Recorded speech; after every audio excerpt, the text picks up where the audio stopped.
네, 안녕하세요. 오늘 사회를 진행할 국립민속박물관 Good morning, ladies and gentlemen. My name is Choi Soon-kwon, the director of the Children's Museum at the National Folk Museum of Korea.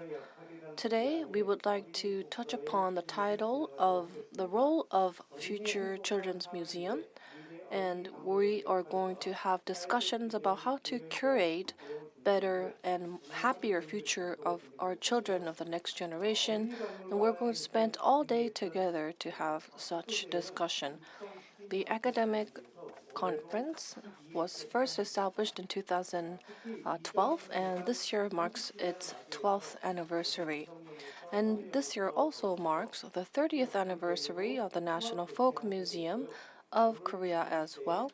And day 2 is going to focus on Children's Museum. Today, we are going to look at the role of children's museums for the future. We will have different sharing of studies and research, as well as sharing of case studies. Due to the pandemic and the active use of digital devices, things are changing for the children's scene, and we are going to take this opportunity to look at what kind of roles the children's museums can play in terms of nurturing and impacting future generations. First, we're going to have keynote presentation on Living the Future, Children's Museums as Pioneers of 21st Century Education, presented by Professor Verg Edriver. He has been serving as the director of Frida and Fred Children's Museum, and he has been also the chair of Hands On, which is the International Children's Museums Association of Europe. He is going to share a number of diverse case studies and give us an estimate and prediction about the future of Children's Museum. Let me first invite Professor Edriver. Please come up on stage. Ladies and gentlemen, please welcome him with a big round of applause.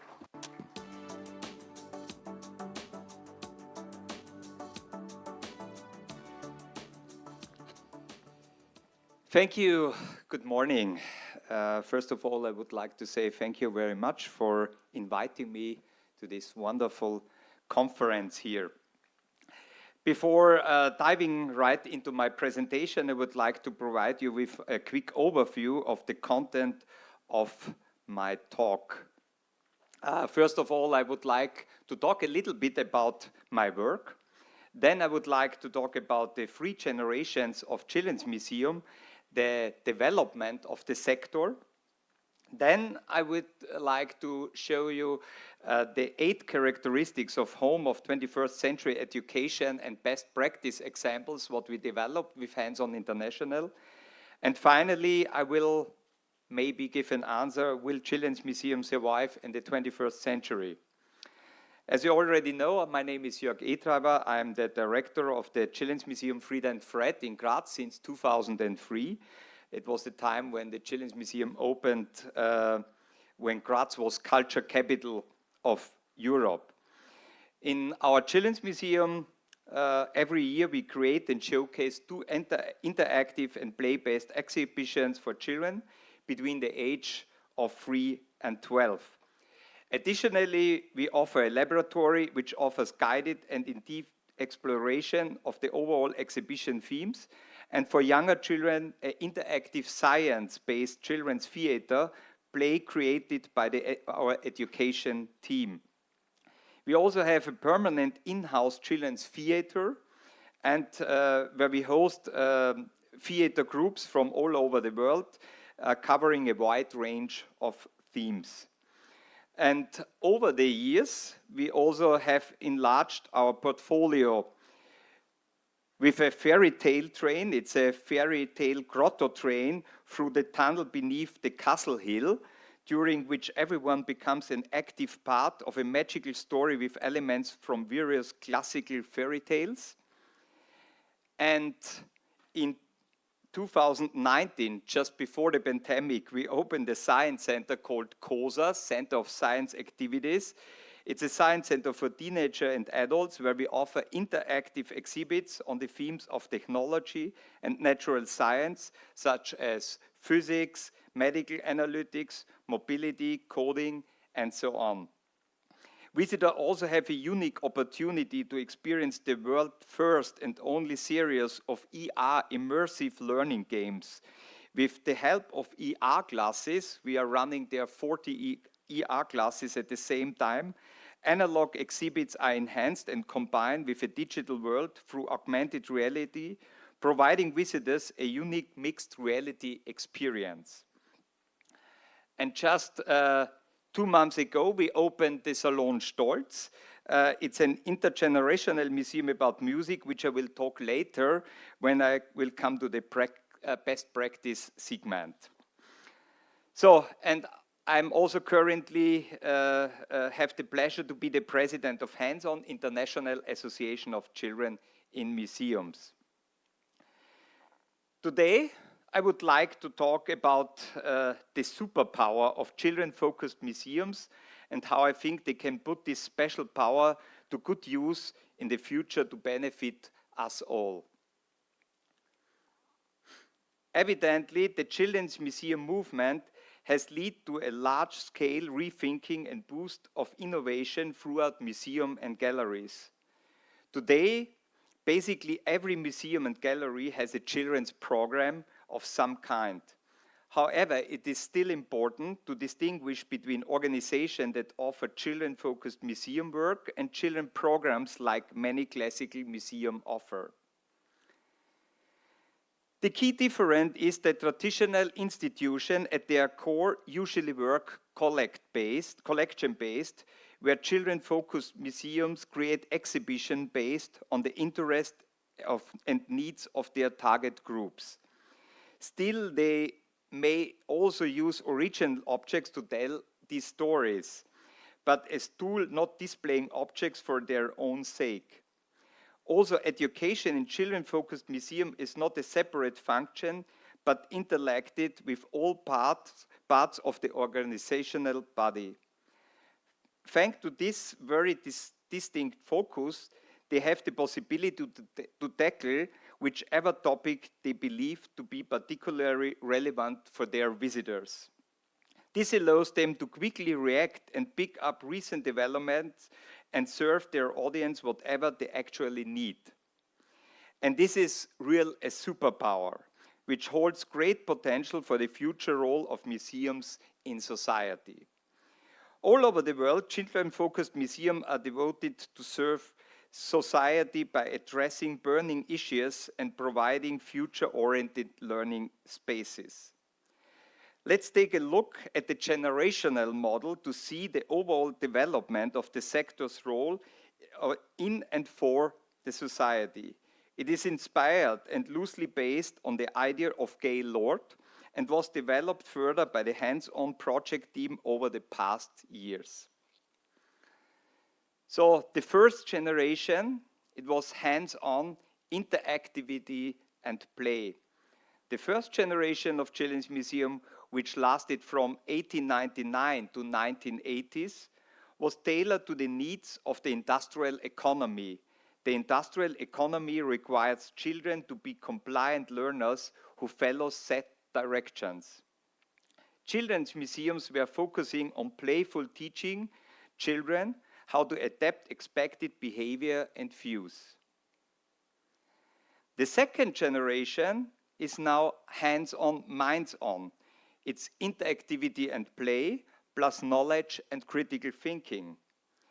Around the 1970s, the sector entered the second generation, featuring a broader range of topics and following an approach of offering multiple perspectives by asking critical questions and demanding the reflection on one's own behavior. The need for critical thinking corresponds with society transforming from the industrial economy to a post-industrial knowledge economy, where everything involves around the power of processing information. It is not a coincidence that the Children's Museum boom starting in the 1990s falls right into the time of the adoption and ratification of the UN Convention on the Rights of the Child. This shows the emancipation of second-generation children's museum from classical museum values to becoming true advocates for children. And now we have reached another transforming point, entering the age of the third generation. Hands-on, minds-on, hearts-on is interactivity and play, plus knowledge and critical thinking, and plus soft power and change agents. This quote of Dr. Cynthia Luna Scott from UNESCO perfectly described the current vacuum of adequate 21st century education. Globalization, new technology, migration, international competition, changing markets, and transnational environmental and political changes all drive the set of skills and knowledge needed by the students to survive and succeed in 21st century. Yet the comparison of education frameworks of international level proves the absence of these competencies and skills from current learning processes. There is no single prescribed approach to educating young people for the 21st century. Hence today, we are once again confronted with the need to take this audience-oriented movement even further and finding adequate ways to address new demands, such as being pioneers of education. Seeing what a society will need in the future to respond to the constant information and sensory overload of our disposable society is due to mark another chapter of children-focused museums. Under the title of Home of 21st Century Education, 8 guiding principles and a catalogue of criteria provided an outlook on what Children's Museum could look like in the future. To ensure that all Children's Museum visitors worldwide will have a wonderful time and that a wider public see how much expertise and effort goes into hands-on exhibition over the past years, the International Association of Children Museums, Hands-on International, has developed a quality assurance framework and minimum standards. These come together with a certification scheme and a publication featured best practice examples and a practical guidebook for anyone interested in children-focused museum work. The vision of Home of 21st Century Education is institution certified as a home of 21st century education, are innovative learning centers with children at the center of their work. By encouraging playful engagement with cultural heritage, they equip children to a sustainable future of social, cultural, and environmental cohesion. I would also like to introduce these 8 characteristics of Home of 21st Century Education, along with best practice examples of current trends in children in museum sector.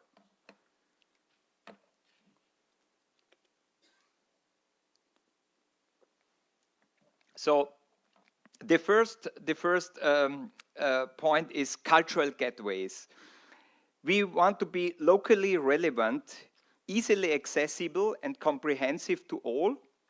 We are public refuges for well-being and enjoyment, heritage, aesthetics and imagination. We serve as entrance institution into cultural life. As example, I want to talk about the Children's Museum Mid-Troms in Norway. The Children's Museum is an anchor institution for children and families in Troms and in Finnmark country, a region with a very small population scattered over a huge area and far away from big cities. The thematic focus is local history, culture, and living reality, and it is Norway's first children's museum. Hereby the museum, as a community space and leisure activity, introduced to children how grow up in a small community town with only 4,200 inhabitants. It strengthens existing revitalization processes and business development throughout the region, and is an attraction with positive effects on tourism and other industries. The second example is the Keppel Institute of Art Education, National Gallery, Singapore. Since its funding, the center has played a vital role in cultivating a museum-going culture amongst children and families. A dynamic 21st century education facility within an art gallery, the center actively responds to audience feedback. The involvement of local artists who are inspired by the museum collection in collaboration with the educational team has led to the production of excellent exhibition for young visitors. With its free admission and mantra, children's first, parents second, the Keppel Center introduced children to art at a very early age. Our second criteria, educational labs. We want to be incubators of contemporary education, continuously creating and improving hands-on, minds-on, hearts-on learning experiences. We research, develop, and test innovative educational practices. We offer play-based, interdisciplinary, multi-perspective, and interactive learning experiences where imagination, creativity, and curiosity for the unknown are the home. As example, I want to bring about for co-creation the Crea Viva Children's Museum in Switzerland. Crea Viva is a center for interactive art education and part of the Centrum Paul Klee. The starting point for all children formats is the life and work of Paul Klee and the museum's own art collection. Recently, they have exploring in-depth co-creation with children. In this approach, children are involved at eye level in the co-creation of exhibitions. A team of children is given a high degree of decision-making power.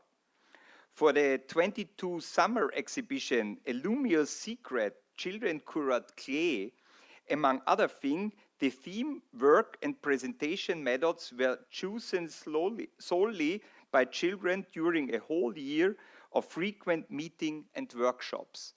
And I want just to add that we are awarding every year a children's museum by hands-on together with EMA, the European Museum Academy, and the Crea Viva Children's Museum was the award winner last year for the Children in Museum Award, especially for this project, because it was really an outstanding project. The second example is the Dutch Open Air Museum in Arnhem in the Netherlands, about their higher realistic role-play quest. In Restart a Game about migration for school children aged 11 to 15 concerns universal experiences of immigrants when coming to a new country. The programs begin at school examining the main reason for immigration. In the museum, they are provided with iPads, get basic introduction, and must interact with museum staff, visitors, and each other. Real immigrants experience frustrations and disappointments, and the museum made a conscious decision to make rejection an integral part of the game. Only by experiencing these emotions for themselves can students truly appreciate the situation faced by migrants.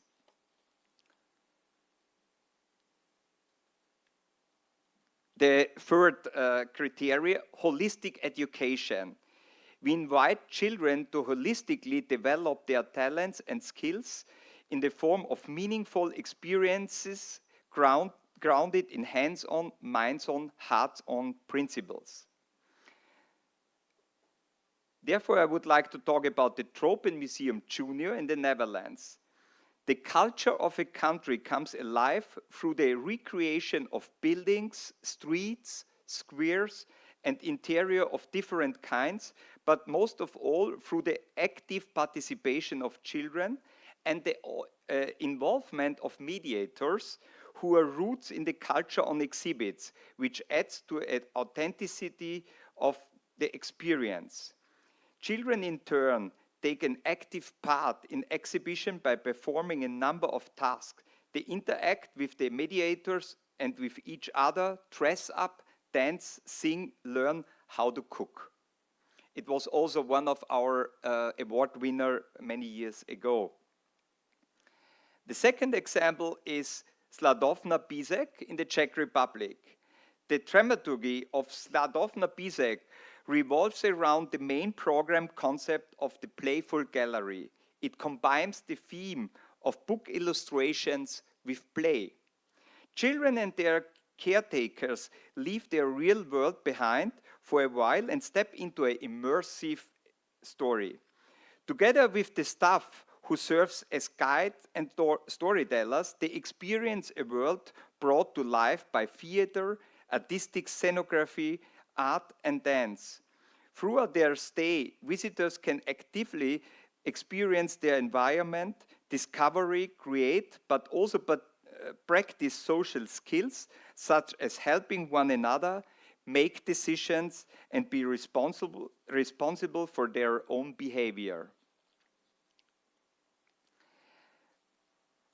Our criterion number 4 is education for humanity.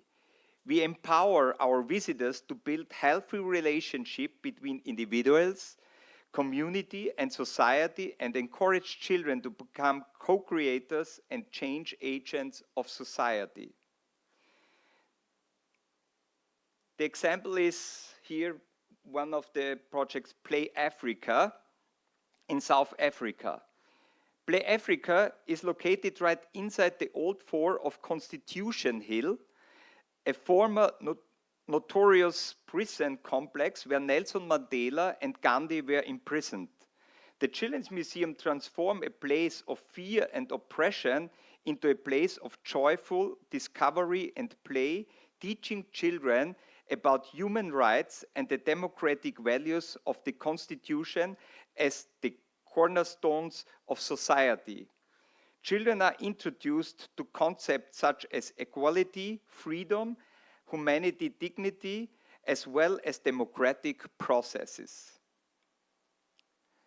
And the second example is the Young Museum Frankfurt and the Alice Children's Museum in Berlin, both in Germany. Both independently currently tackle German's dark history of the Nazi era.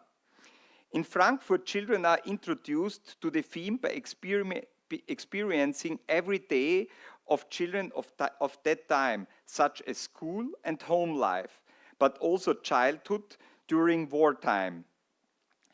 They are confronted with the severe restriction and indoctrination of that time, but also questions about responsibility. The exhibition by Alice Children's Museum opened up the theme through the topic of exclusion. Based on an actual Jewish child, visitors get confronted with how drastically her life changed after the Nazi took over and received lots of insights into Jewish life and religion in Germany before, during, and after the Nazi era. Our fifth criteria is intergenerational with children in the center. We serve as a meeting place to bridge the gap between generations and foster intergenerational dialogue and learning. Therefore, the example is Noah's Children's Museum, Noah's Children's Museum at the Jewish Museum in Berlin in Germany. This is an immersive experience for children and families dedicated to the story of Noah's Ark from the Torah, raising many questions about how we want to live together. Children visit accompanied by adults, while adults are only allowed to visit with children. As member of the Children's Advisory Board, children are invited to share their ideas during the development of new programs.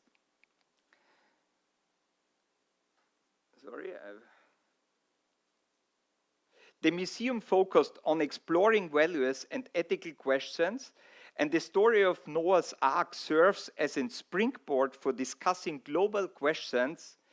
They provide advocacy for children and play by being truly child-centered, respecting the child's voice, rights, and learning styles. And the second example is the People's History Museum Manchester in the United Kingdom. This is the National Museum of Democracy in Britain. It provides opportunities for people to learn about and be inspired by the idea worth fighting for, including equality, social justice, and a fair world for all. The interactive gallery allows all ages and abilities to explore and connects generations through offering an interactive and playful environment.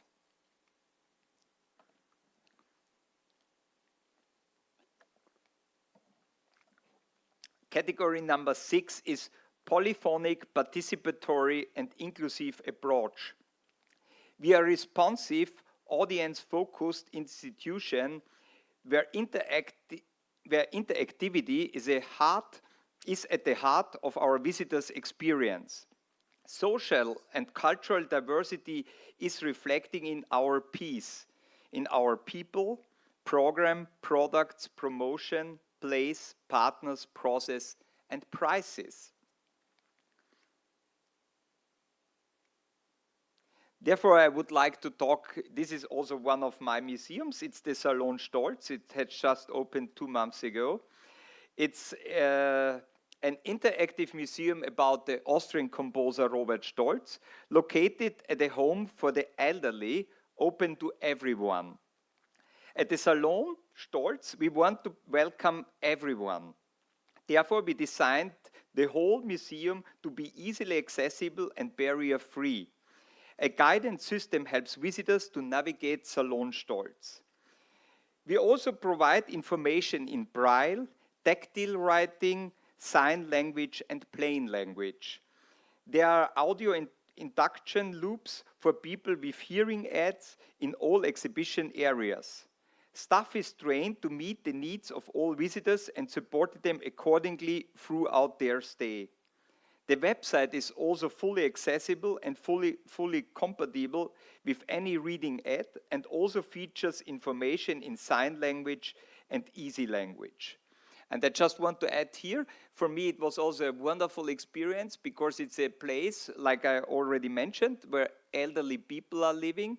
And with this new museum there and also a lot of children at that place and family, this place comes still alive there. So the old people were before more isolated there in this elderly home, but now it's become still alive, a place of life and interaction between old people, children, and it's a wonderful project. And the second example is the Weltmuseum in Rotterdam, the Netherlands, for diversity and polyphonic. Rotterdam has a remarkable cultural diversity with more than 170 world cultures present. It is precisely in this super diverse city that a museum with a global collection can play a connecting role. The permanent children exhibition Super Street invites visitors to explore and enjoy the diversity of their city. The museum uses actual people, the various communities, as partners, consultants, and guides to provide context of the subjects shown in the exhibition. The criterion number 7 is digitally aware and active. We embrace digital technology and help children to navigate through various realities and virtualities. The example here is the Technical Museum in Stockholm in Sweden. Among Megamind 43 installation, one can paint with the eyes, compose thought, control music, or operate a satellite, etc., in order to increase and strengthen one's technical confidence and creativity. They have also been one of the award winners in the last years. And the second example is the M9 Museum Venezia in Mestre, Italy. This is an interactive multimedia space dedicated entirely to children and their families. M9 Children presents digital exhibits based on Montessori principles, combining coding, math, and digital tools with art. Digital media is used as a tool to express themselves, never as passive consumers, but active creators, utilizing and understanding software and hardware. And our last criterion, number 8, is dynamic and involving organization. So we constantly adapting and responding to the changing needs of local communities, interactions with recent global local developments. And there are also something like environmental issues and climate crisis. Therefore, I want to bring the example of Mosaico. Mosaico, the Children's Museum in Bulgaria. Mosaico's building itself is all about using science and technology as an advantage.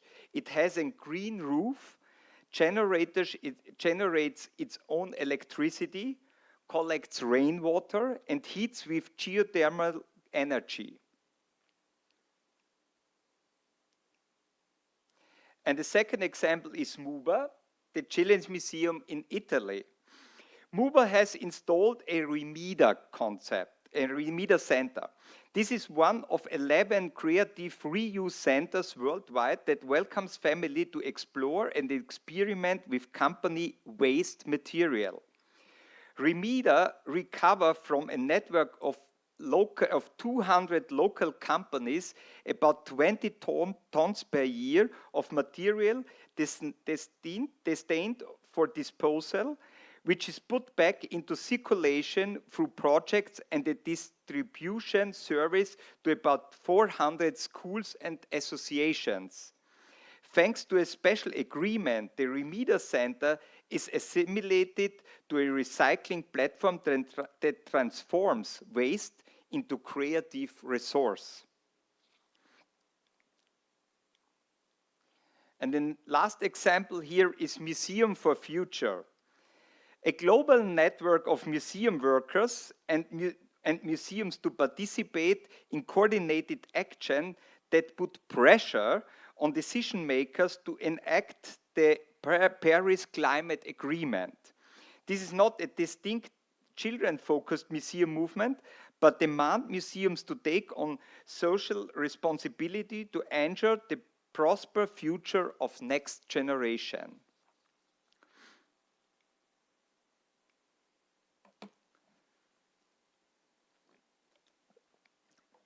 So, today, the whole museum sector is reflecting on their future roles and purposes in society, which became very evident with the process and challenges of updating the ICOM museum definition. This also means that tackling social challenges and serving children and families had become a focal point of museum of all kinds, and is not in particular a USP of Children's Museum anymore. This leads directly to the question, do we still need Children's Museum and can they survive in the 21st century? The short answer is yes. The longer one is yes, but they have to focus on their unique potentials and the standout superpower, and not just replicate children's programs which are offered by bigger organizations which potentially more fundings. Children's Museum have the great advantage to only serving one specific but very inclusive target group, children. And why inclusive? In contrast to other museum types, Children's Museum attract audiences from all socio-economic backgrounds, all ethnicities, all abilities and interests. attracting all adults would be deemed as a dreamlike and unrealistic audience selection for any other museum, because many adults simply do not identify as museum goers or take no interest in museums and can also not be reached through their workspace. Children, on the other hand, are generally keen when a place is called children and especially refers to them. Additionally, most groups and communities can be reached through schools and preschools. Of course, this is my privileged form from a country with free and compulsory education ranging from preschool to adulthood. This might be different for other parts of the world. Generating a lasting impact on society can only truly work if you reach the vast majority of society in the first place. And this is a definitive USP of children museums. Additionally, the audience-oriented approach allows us to tackle today's and tomorrow's burning topics, such as climate change, diversity, inclusion, migration, and sustainability. Our job is to find ways to adequately address these themes and encourage children to become responsible world citizens and create a better tomorrow. This vision of museums of home of 21st century education serves a lookout, but also a reminder on how we can stay true to the children of the 21st century. It is intended as a call to action. Unlock your superpower. Be a change agent. Empower children and test new means of informal education. With this invitation, I would like to conclude my presentation and say thank you very much.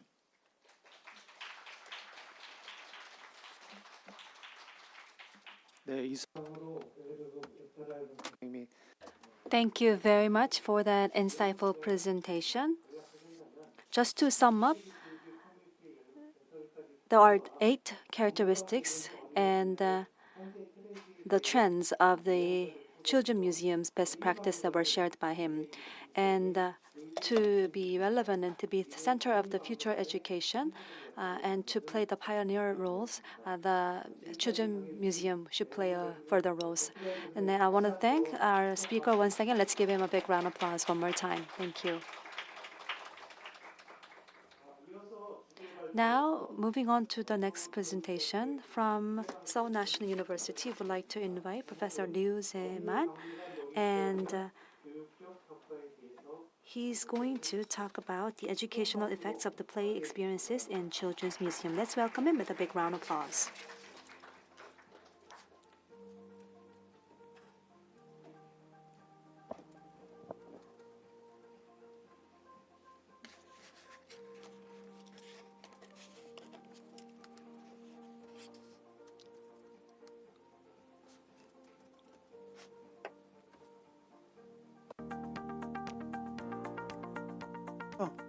저는 서울교육대학교 Hello, everybody. As introduced, my name is Liu Se-man at Seoul National University of Education. So today I will be talking about educational effects of play experiences in children's museums.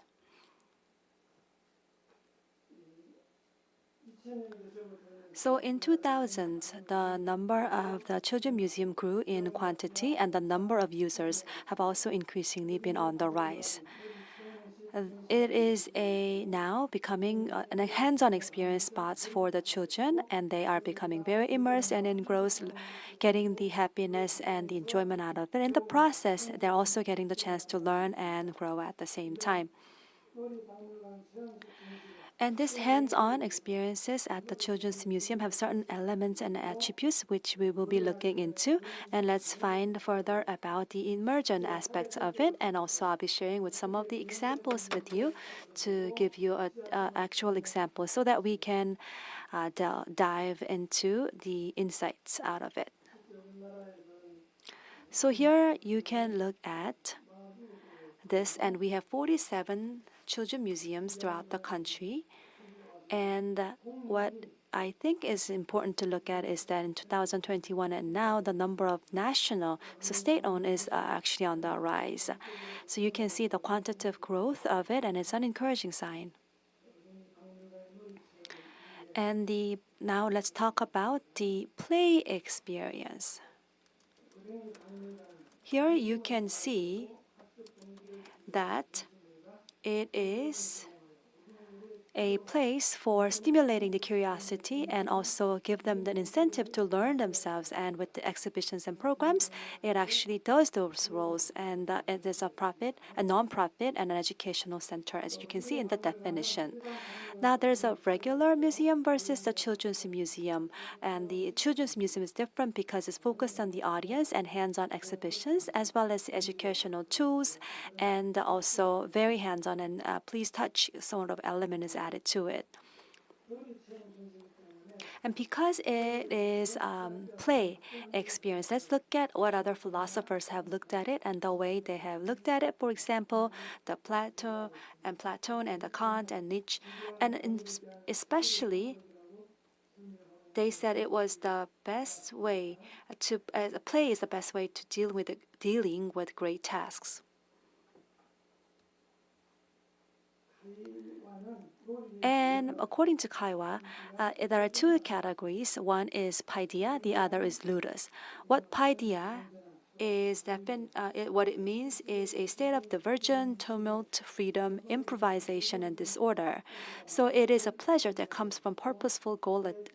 Ludus, on the other hand, is a pleasure that comes from purposeful goal attainment in a planned and orderly and intentional way. So these two are different in nature. Now, Kaiwa said that the activities of play can be divided into many ways: free activity, divided activity, undefined and non-productive, and etc. And also there are 4 types of play according to Rose Kaiwa: Argon, Ali, mimicry, and elinkus. Argon is it's in English is competition, like the playing goat and the sports, whereas alia is bingo and the cards and the dice. So it's kind of like about the luck or the statistics. Mimicry is by definition imitation, and it has to do with the mask playing and the imaginary play, mimicking, and etc. And also it includes the dancing and performance. Now it links the last one is the new stimuli, changing your conscience of the daily routine and changes into something new. Let's look at the definitions by different scholars. And there are many different ways that it's been defined so far and the values attached to it. Now, basically, the play is known as an origin of all the activities by Huijinga, and Kailostas is the non-productive and imaginary activity. Vygotsky, it's the way we encounter unrealistic or unknown situation. Bobbitt would say this is the basis of the education at school setting. If you look at the purpose of this, is that according to Haizia, this is striving for the pleasure, kailos, or freedom, and the order in social lives, and etc. And if you look at the attributes attached to it, according to Haijinga, this is all about impacting the life through the freedom and the orders. Vygotsky would say this is about the learning the gap between the reality and imaginary life, and Bobbitt would say this is about the interest and also exploration from the play. And Dewey would say it is about the freedom and the intrinsic fulfillment. Looking at more details, Kaiwa would believe that the play can be divided further into competitive play, role play, and also immersive play. Now, the implications of it is that Huizinga would say this is about learning about the life and also creating culture, and Kellis would say this is about group activities and Vygotsky about the development stage related to it. And Bobbitt would say this is learning for pleasure and to enjoy. And Dewey would say it's a holistic growth. So you looked at the definitions given by different scholars, and we can just summarize it that way. And there are various values attached to it, such as the physical value, emotional value, ethical, social, imaginative, verbal, cognitive, and cultural values, as you see.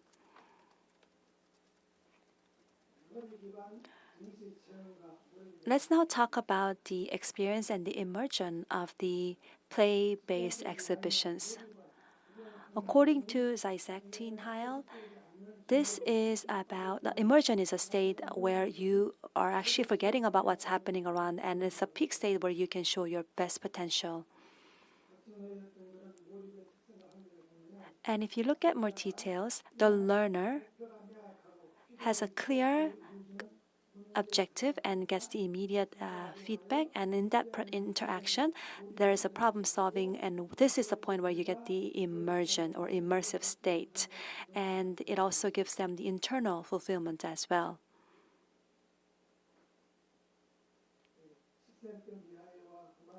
And according to Csikszentmihalyi and Hermansen, you can see there's the hook model, the immersion model, and through the curiosity, interest, and this goes to emotional, cognitive, and also sensational, and then turns down to the point of the immersion at the end. And here you can see that there are different levels of immersion through play, of course, for the children. And here there's a temporal aspect and emotional aspect, as well as behavioral aspect, according to our scholar that I mentioned. And these are the three levels of immersion.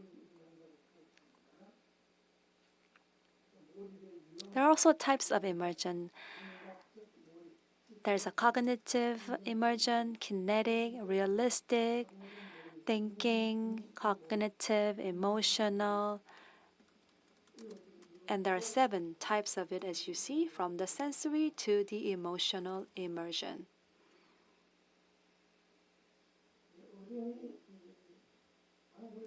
For Children's Museum, there are many of them. There's an actual case that I would like to share with you, and this gives you some ideas about the types of the immersion and also the educational benefits that come out of it. And this is a museum in Seoul, I'm just going to call it Museum S, and this is the detail of the research.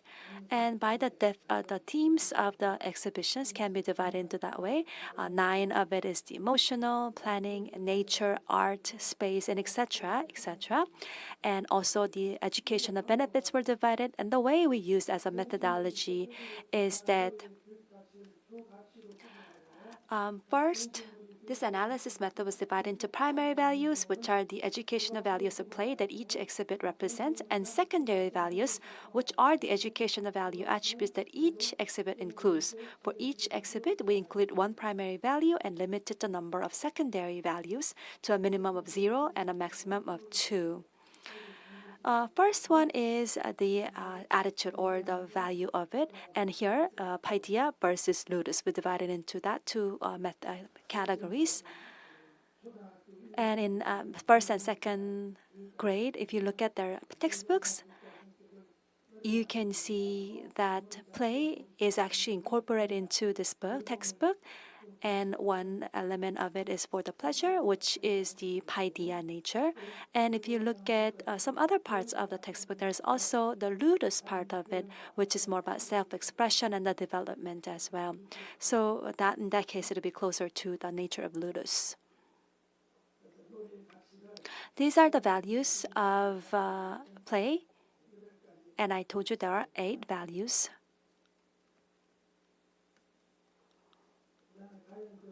And the question next was, at these museum, Children's Museum, was it related to what I just mentioned?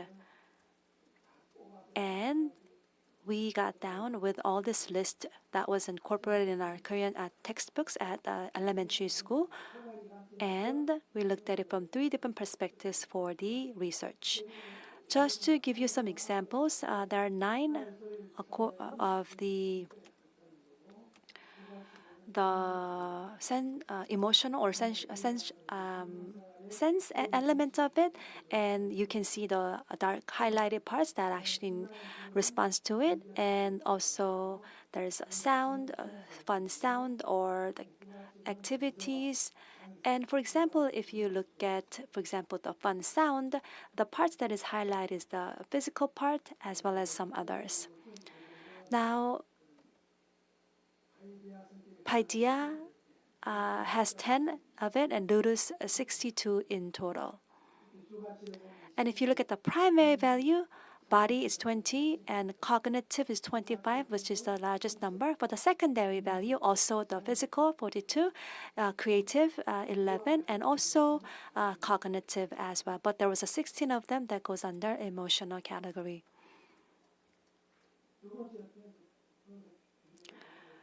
Looking at the second criteria of the research,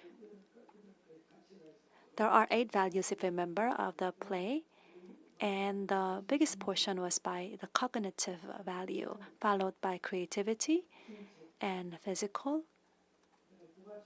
And as the secondary, in blue, the biggest portion is by the physical value, and then cognitive as well. You can see that for the secondary value, it is much focused on the sense parts as well, the stimulations, emotions, as well, the emotional immersions. You can see how this is also divided by Paideia versus Ludus. For the Ludus, the main one was the cognitive, followed by physical and creativity and cultural as well. For the secondary value, the physical was the greatest value, followed by cognitive and then emotional.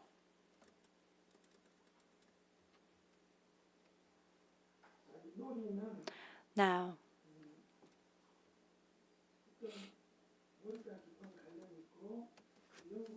it is very closely related to immersion, and there are certain aspects of the play that heightens the immersion aspects of children. And we looked at some of the scholars, Chizens, Mikhail, and Harmanson as the basis, and we looked at the physical, structural, and emotional aspects of it.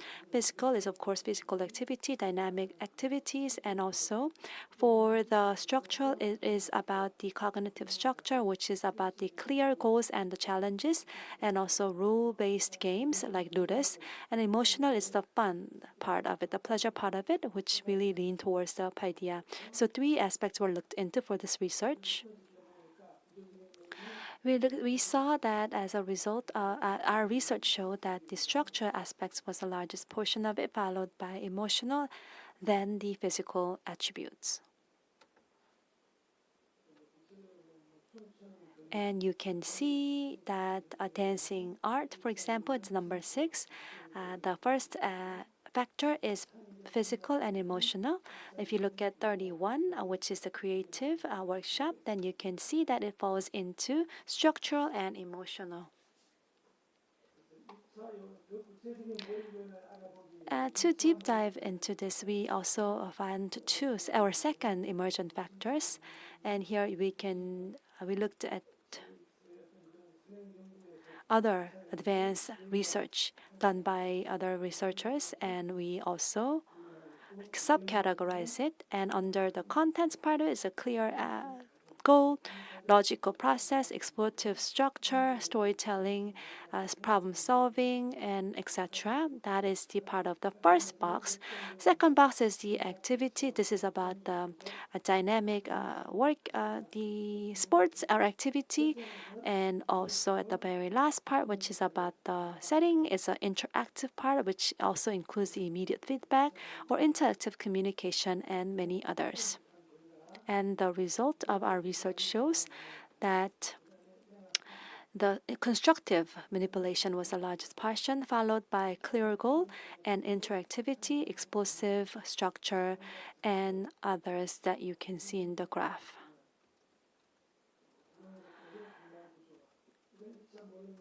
And these are the proportions of the second or secondary emergent factors that played the roles. Now, what are some of the factors to consider when we are planning for the play experience museums? Whenever I visit those, I realize there are some that is related to the artifacts and some are not. The independent ones without artifacts like that is very theme-based. On the other side, on the other case, I guess it comes with more challenges because you have to connect and align it with the artifacts that are available to show some the points. But it's clear that we need to align the spatial planning with the developmental stages, both physical and emotional and cognitive, as well as the social developmental stages of the target audience. So the spatial planning must look into those elements. And again, aligning with the needs and the development stage of the children is extremely crucial. For those museums that are not looking at the artifacts, a lot of times it's more like the preschool level. So it's too easy for the elementary students. And for the artifacts-linked museums, sometimes I wonder if maybe actually too challenging for the children ages from elementary. So I guess what I'm trying to say is that it's very difficult to tailor to the needs of the children if we have to focus on the artifacts at the museum level.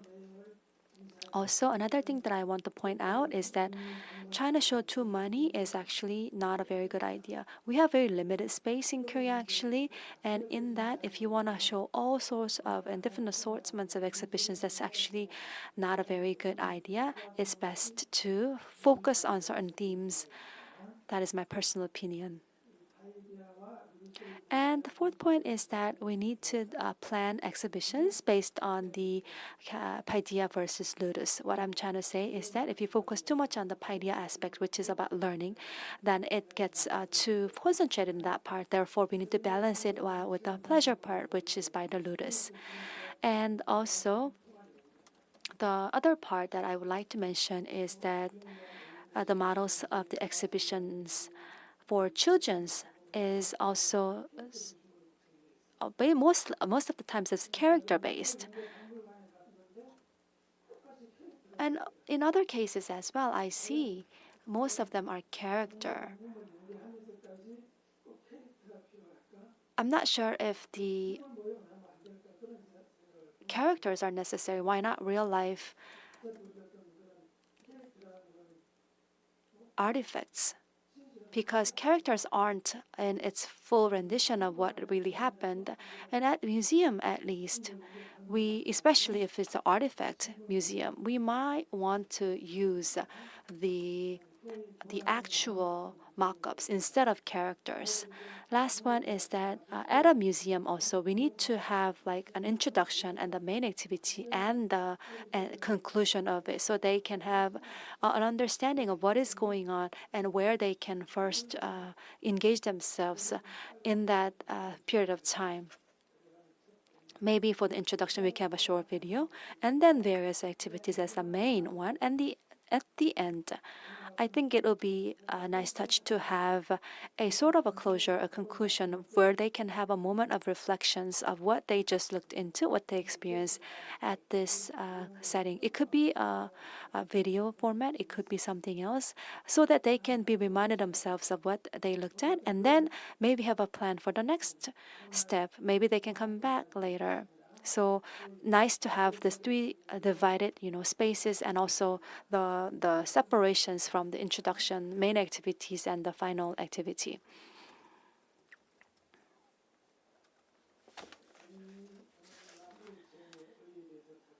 Now let's look at the play experience and what that means to all of us. So what I am covering today is that I'm using the word play experience.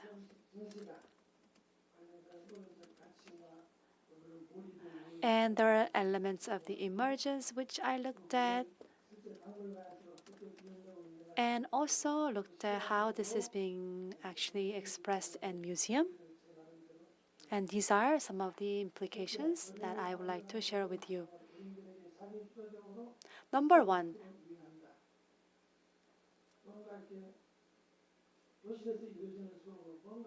the immersion of children undergo while engaging in play serves to intellectually comprehend the play-based exhibits, fostering a self-motivated and lifelong learning disposition. So really this is about self-motivation. I am a professor at university. There are three types of students that I teach. One that will go out of their way to do everything they want. Second is only do what they are told to do. And the third one is not even completing what they are told to do. The first category is the self-motivated learners. And this must come from a very early stage. They need to be the learners who directs themselves and motivates themselves. And this kind of foundation can go a long way to help them become a great member of the community. The second educational significance of play experience in children's museum is that the immersion cultivates the curiosity and interest of young visitors, internally propelling them to adopt a learner's mindset. So they feel fulfillment when they have accomplished something, and that's a very important aspect to stimulate them internally and propel them to do better. The third significance is that it helps them to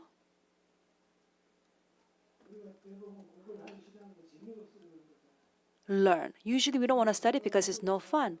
But at the Children's Museum, the play experience is fun, but they're also learning something at the same time, because they are designed to teach them something, although with a very playful way.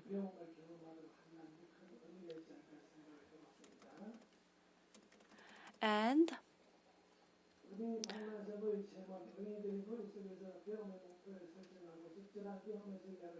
what I think is important is that children set their own goals of learning and select their own learning strategy so that they can be fully immersed.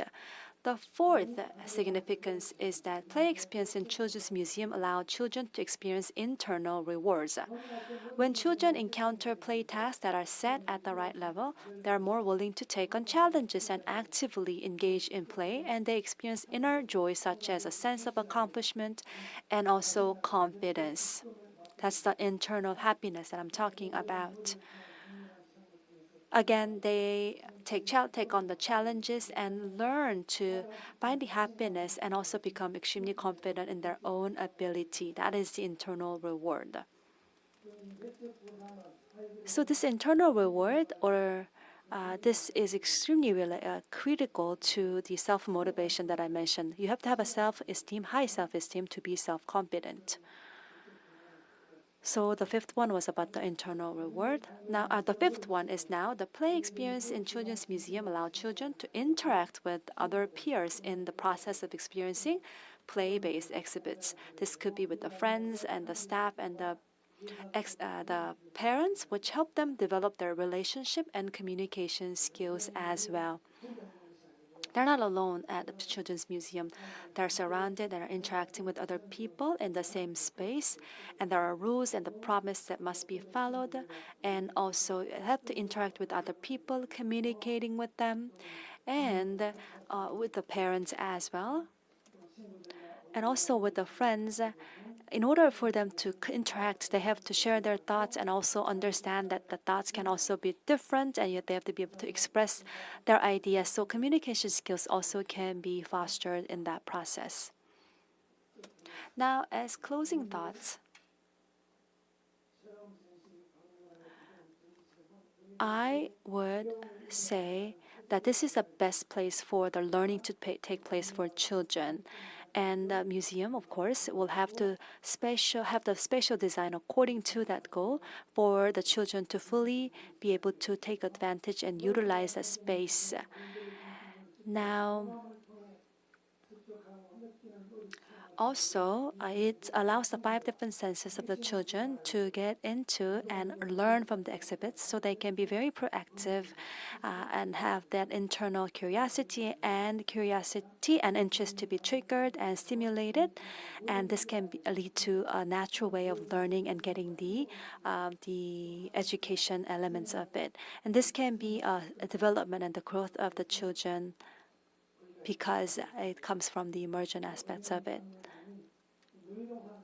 It's not, if you look at the theme park or the amusement park, this must be a place where everybody wants to go, the children. And that is something that we need to look at when we're designing our children museum. Children museums should just be like the place for the children that they want to go, they aspire to go. Thank you very much for your attention. Thank you, Professor Liu Jae-man, for enlightening us on the educational benefits and effects of play experiences in children's museums. And also, thank you for enlightening us on the immersion and also how that impacts their self-curiosity and also self-motivation. So once again, let's give Professor Liu a big round of applause. Now, this brings us to the end of the morning session. I believe that we were supposed to take a break from 12 o'clock, but it's slightly early. But let's take a lunch break, and then we'll resume at 1:30. So 1:30, please be back here, and we'll see you again. And we do have very insightful and interesting presentations as well. So let's resume at 1:30. Thank you very much.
안녕하세요.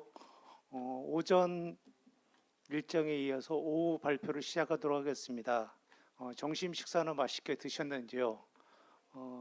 해마다 We would 하는데요. So this is the 12th time, and every time we hold this, I feel like it's always raining. And I think it's a sign that we all sit down and stay calm and focus really on the presentation. I think that's what that raining is all about. Now for the presentations in the afternoon, we have lectures and also the discussions. And we're going to continue talking about the museum, Children's Museum of the Future. Now for the first one in the afternoon, we're going to invite Ms. Koo Min-kyung, curator of the National Folk Museum of Korea, to give us an insight on changes for future education in museums and schools, concept exploration of participatory museum schools. Please welcome her with a big round of applause.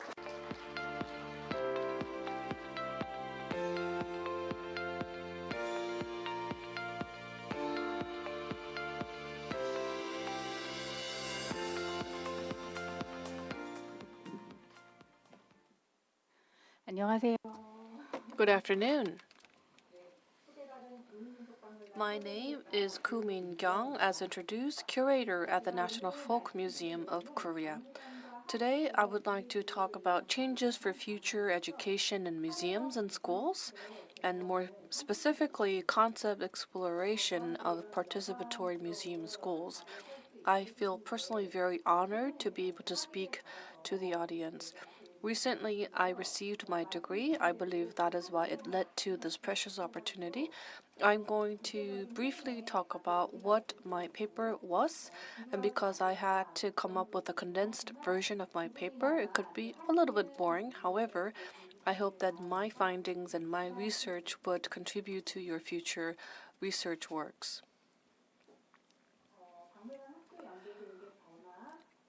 First, I'm going to talk about the changes of museum-related, museum-linked school education, and I would look at the framework tools for future educational transition. If you think about our society, due to the accelerated changes across all domains, due to the Fourth Industrial Revolution, you can see that the connection between virtual spaces and real spaces are being merged. You connect to different information, data, and you actively express your identity and ideas. And this is affecting all different corners and walks of our society and extending individual participation. On top of this digital transformation, we have demographic changes and also social structural changes. As a result, in the educational realm, based on such innovative changes, we have the awareness and consensus that education should change as well. In order to create sustainable and innovative society, we have been focusing on general capacity building of students. So what does that mean? That means education was limited to school, but now it is expanding not just to include schools, but also to include households and local communities. And I believe museums are now being shed on light as a feature to provide education and trainings.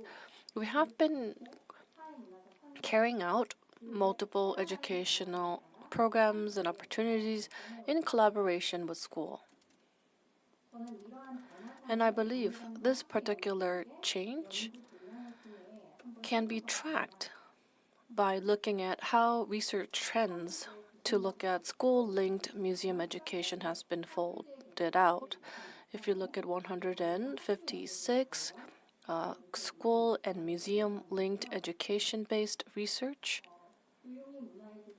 you can see that educational and cultural and arts policy and social culture status have been examined.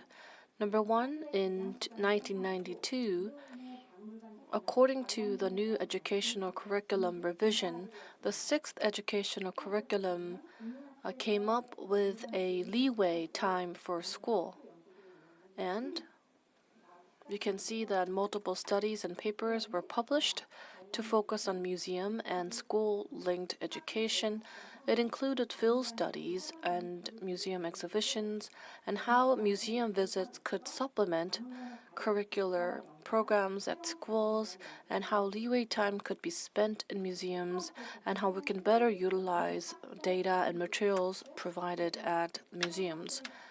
And if you go to the 7th educational curriculum, it put focuses on the self-led learning and individual learning, experiential learning, and collaborative learning. And moving on to 2000, there was also an active discussion about how we can better link and connect museums and school programs together. We focused then on, around 2005 and 2006, to actively nurture programs and instructors both in museum and schools. And also, another particular point of that is noteworthy is that we came up with programs to train and educate teachers at school from the museum side. And if you look at what happened in the upper part of 2000s, Web 2.0 concept came up, and as a result, virtual museum space or digital archiving were heated topics. And in 2010, the Ministry of Education and the Ministry of Science and Technology came up with a basic plan to nurture STEAM talent, which is based in science and technologies, and the Ministry of Education said that it is important to nurture talent that can come up with convergence thought process so that both humanities and science and engineering departments can be covered during the educational curriculum. As a result, in 2012, there was a task force created to include museum experiences and art museum, creative experiences, and if you look at the recent research trends, you can see that STEAM and creative theories were mentioned. Program development was also mentioned. And 2013, because of the free semester introduction in schools, I believe museums played a role as a key important way to spend time and provide education and learning experiences to students. And you can see that during that free semester, a number of students tend to come visit multiple museums. In 2015, there was a revision of the educational curriculum, and local communities' engagement was at focus.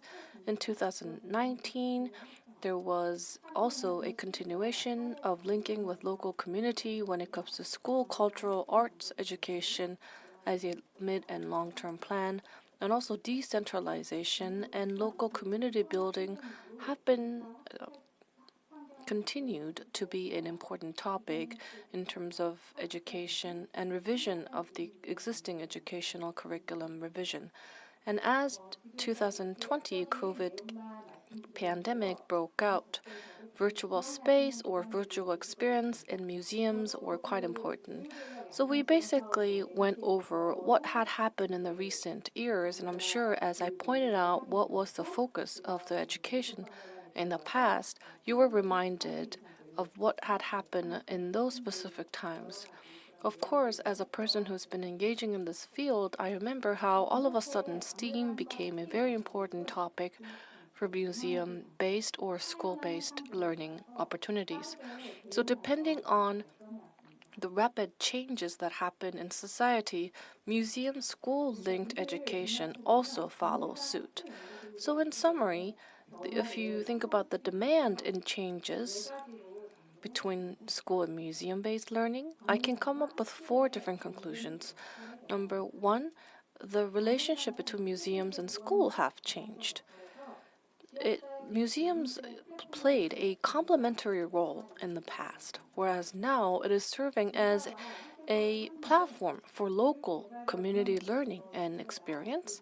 And number 2, In the case of who provides learning, it used to be teachers only, but now curators play a bigger role, and they play as partners instead of one being or playing a supplementary role. And number three, content-wise, we cover future societal needs and what basic principles and curriculum have to be dealt.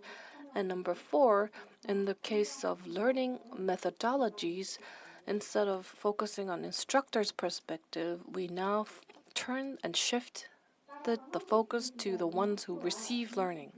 So now let's look at the system's design of education, because I believe the paradigm or a perspective approaching this education that happens in school and museums are changing. That is why I decided to use Benathi's example. He came up with an image that could be used as a framework for systems design of education.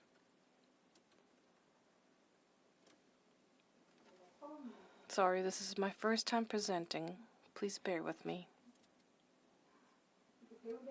Sorry. I thought this is how I was supposed to work. Yes, so there are 3 dimensions and 4 different levels. As you can see, at individual dimension, there are ideal worlds that they want to create. Number 1, I would say the most important dimension is the experience of participants. They are the main characters, and the learners are the big foundation of this framework. And number 2 is environment. We should be able to provide opportunities and should be connected with other societal elements so that interaction could happen. And number 3, which is convergence, this is the most condensed and high-level organizational arrangements so that learning, human beings, and public entities, local communities should interact on this particular dimension. And by becoming a one educational platform, it could lead to a very efficient design. And you can also look at a bigger or broader society or school-linked institutions. And when you say you expand the space to external societies, based on the basic understanding, you can reset educational principles, and you can also form societal development, and we play that responsible role. So as a result, here on these 3 dimensions, I would say number 4 level is the ideal state that we should pursue. If you look at this particular graph, this is the current educational structure provided by school and museum-linked education. The red is reflecting 12 different organizations and how they're interacting with museums and schools. Number 3 is focusing on class, and number 4 is also including external factors. So if that is the case, how do we come up with a 4 level? Level 4, the ideal status that Benathi is thinking. So I wanted to come up with a more tangible framework or design about what the ideal state of collaboration should be like. And in line with that, I wanted to focus on museum school. When you say museum school, what pops up into your head?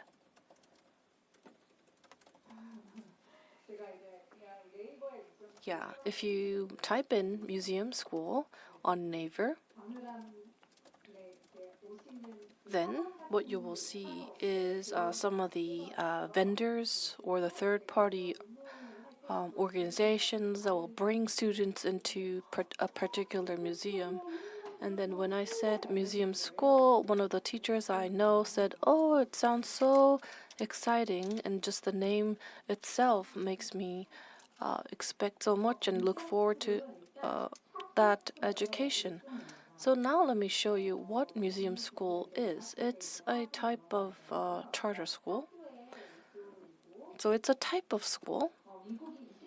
And around the later time of the 20th century in the United States, they changed the needs for society and education, and they resigned the schooling system. And the American Museum Association decided to revise its role, and it said museums should also replace some of the educational elements. It should be a place where unofficial education is delivered to students and citizens, and then we should create a symposium, and there should be a stronger connection between local communities and local museums. And as part of such efforts, the official curriculum and unofficial curriculum should be mingled and mixed together, and as an alternative, they came up with the concept of museum school. So, museum school is reflecting the educational philosophy of Dewey. Dewey said that it is important to come up with an institute that facilitates interactions between museums and schools, and he actually created one. So, what students would do as part of their school education, they would spend 1 hour and a half in such museums, actively engaging in different activities inside the museum. And as you can see from this particular article that says schools should look more like museums, the direction is quite clear. It should be an educational environment where students can freely come and choose their own interests. And here, if you think about what AAM is doing, they came up with the new Ford W. Bell Fellowship for Museums and K-12 Education. Museum school should be the priority topic for research. They were convinced that when you can understand successful strategies, it'll be helpful to come up with a new type of partnership. And you should understand how museum schools are expanding, and better understanding is important. And in terms of the climax of these transformational changes in educational system, museum school is playing a very important role. So now let's look at more details about what museum school is. This definition is provided by the Association of Museum Schools. However, it is quite difficult to come up with one set definition because there are so many different similarities and differences. So now let's look at the fact. All museum schools partner with museums, zoos, aquariums, and other organizations to enhance classroom learning and lessons, and hands-on exhibits and interactions with masters in the field give museum school provide perfect learning and experience opportunities. And most museum schools incorporate museum-specific strategies and practices, such as exhibit nights, expeditions, and travel journeys. They have their own unique strategies, and I should be able to show you some of the examples and case studies in the later part of my presentation. And for some museum schools, they're housed on museum campuses. Other museum schools have separate campuses and can visit museums separately. As a result, museum schools are created, opened, and led by community members, school districts, museums, and also a combination of all groups. So now let's look at the characteristics of museum schools. Now let's first focus on the collaboration scenes. Museum schools, as you can see from the name itself, museums and schools form a very comprehensive partnership. It could sign an agreement that is broad, or they can come up with some strategic alliance as well. The range and scope are all very different depending on the unities and institutions. However, this learning is happening in a museum, and also using materials that a school and museum have or some of the similarities and commonalities. During a particular project, it could be a temporary partnership between a school and a museum. They have independent and more free way of partnership, or strategic alliance, which is more function-oriented collaboration or cognitive apprenticeship. In the case of virtual corporation, it is more commitment-oriented, and it's harder to separate what roles and responsibilities individual entities play. Once this particular agreement is made, then curators and school teachers will collaborate. Number one, we would use some teaching materials and museum kits. Number two, the second level is that curators and teachers would come up with a creative solution and strategy about integrating how school curriculum should match museum exhibition content. And in this time, there is an overlap of roles. Teachers would play a curator's role, whereas curators could also serve as a teacher for certain content. They do joint responsibilities, and for example, in vacation, curators would come to school, or teachers could go to curators. So whenever I talk in different settings, I would say and ask questions. When I ask teachers, they all say, "No, I don't want it." What about you? Would you do it? Would you be interested in these programs? So no one wants it? Okay. Okay. I'm a little bit harder to come up with a conclusion. All right, so moving on, I'm going to look at some of the academic perspective when it comes to coming up with integrated curriculum. I would say the convergence between school curriculum and museum learning are integrated. That's what's most peculiar about museum school.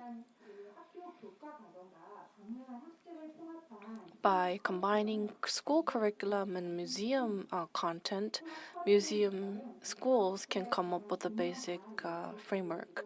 And how to come up with this integrated curriculum would be the most important matter, where teachers and curators and all different content curators or creators could come together to conclude and come up with one platform. And also, in order to come up with creative thoughts and technological development, you have to focus on the integration of curriculums. And now we have to look at the museum process wheel, because it's the most peculiar trait that museum schools have. It should be used as an educational strategy. So when you say you're using collections or materials, that means you have to continuously interact with curators and academic researchers at the museum. You should actually experience some of the research process that employees of museums carry out. According to Science Museum of Minnesota, they would come up with a plan to make an exhibition even with those school participants. If you look at museum, how they work, there's engage, explore, experiment, explain, and exhibit. Number one, you have to come up with close observation to explore an object, and you should experiment by asking questions. You have to explain by collaboration and connecting dots, and exhibit is also number four. By using various devices and medium, you can come up with a new understanding about a phenomenon. So these are the same process and steps that museums use to create exhibit and to create a display or show. And I think this is the best way for students and school teachers to understand how museums operate. One of the most important traits we have to understand is that the actual collections are created by them and the exhibitions are planned by them. I believe King, back in 1998, came up with a museum learning process. We are not making them curators. We're not making them academic researchers. We are just simply offering them the ways of operating a museum. So I think this fits the current approach to education. King said that museum learning process could be used as one of the ways to understand and learn different things. For example, observation, questions, information collection, interpretation, suggestions, and modifications. These are important steps of learning. And now let's look at the museum school case studies. So, there are around 60 different organizations under the Museum School Association, and I was able to see some of the 30 websites, but among them I'll introduce 3 examples to you. Number 1, I would like to showcase the Adoller Museum School. It talks about interdependence, interactiveness, and it also features Atlanta's zoos and arboretums, and also in collaboration with the University of Emory, there's integrated curriculum that the school offers to students. And look at these images. These are some of the explorations that students made and also how they were involved in planning an exhibition. And number 2, what was interesting about this study was they are using museum in a box. So at museum school, teachers and engineering school, zoos and aquariums, the curriculum partners and all children from kindergarten to 5th grade schools, all Georgian schools are sharing this platform. There's annual teacher workshop, and teachers who come to such workshop would have an opportunity to engage in conversations. In addition, unlike the multicultural package, it is the rental fee. There is a rental fee of $50 per packet. You can also look at other, for example, curriculum models or learning models, learning methodologies, learning results and resources. And what was interesting about this particular case study was there were many different partners. The partners were divided into curriculum partners, resource partners, and community partners. So, for example, museums would be curriculum partners to come up with integrated curriculum. In order to achieve curriculum goals, there would be resource partners, and then there are also public agencies as partners, and they are called community partners. And I can see that the range and scope of partners are growing even more. And now let's look at the New York City Museum School. You can see that they're focusing on increasing their learning capabilities, and they're turning into a special school. Based on project-based learning, they're trying to make sure that museums and curriculum are well integrated. They're utilizing modules of museums so that they can have a broadened experiencing and expand content. They have 4 different courses every year, and 1 module will be carried out for a week. And during the module week, many different museums and cultural institutions are going to come for module project studying. The learners are going to utilize abundant resources of the New York City Museum, and they will experience history and civilization and how those are linked to daily lives. During this process, they can come up with a final presentation, and they will also plan an exhibition focusing on their own topics. So in the case of NYC Museum School, they have partnership with 27 different organizations and are operating 11 different museum modules. You'll have an understanding about, depending on grade or topic, you will understand which museum to visit. And besides the packets or books, I decided to put another image. This is Smithsonian Early Enrichment Center. It's basically like a children's museum. This should, they said, early learning should include all society, all members of society, including community, schools, children and parents, and teachers. So you can see that Smithsonian early explorers would give opportunities so that children can use their own attractive ways to experience the world, and teachers should place some of the familiar objects and unfamiliar objects, and there should be meaningful interaction between those two objects created and teachers or the helpers for that process. If you look at the Office of Engagement at SEEC, it connects museums with schools and it improves all children's learning experience. Back in 2015, I had a chance to go visit the United States. And there was a person who was introducing itself as a NYC Education Ministry's museum coordinator. So I was like, what is that? What role does it play? And then she said she serves as a connector between museums and schools. And as I was doing the research, I was able to see what they were doing, or what she was doing was exactly what it meant. And then now we just looked at some of the examples of museums. Now I want to move on to the next topic.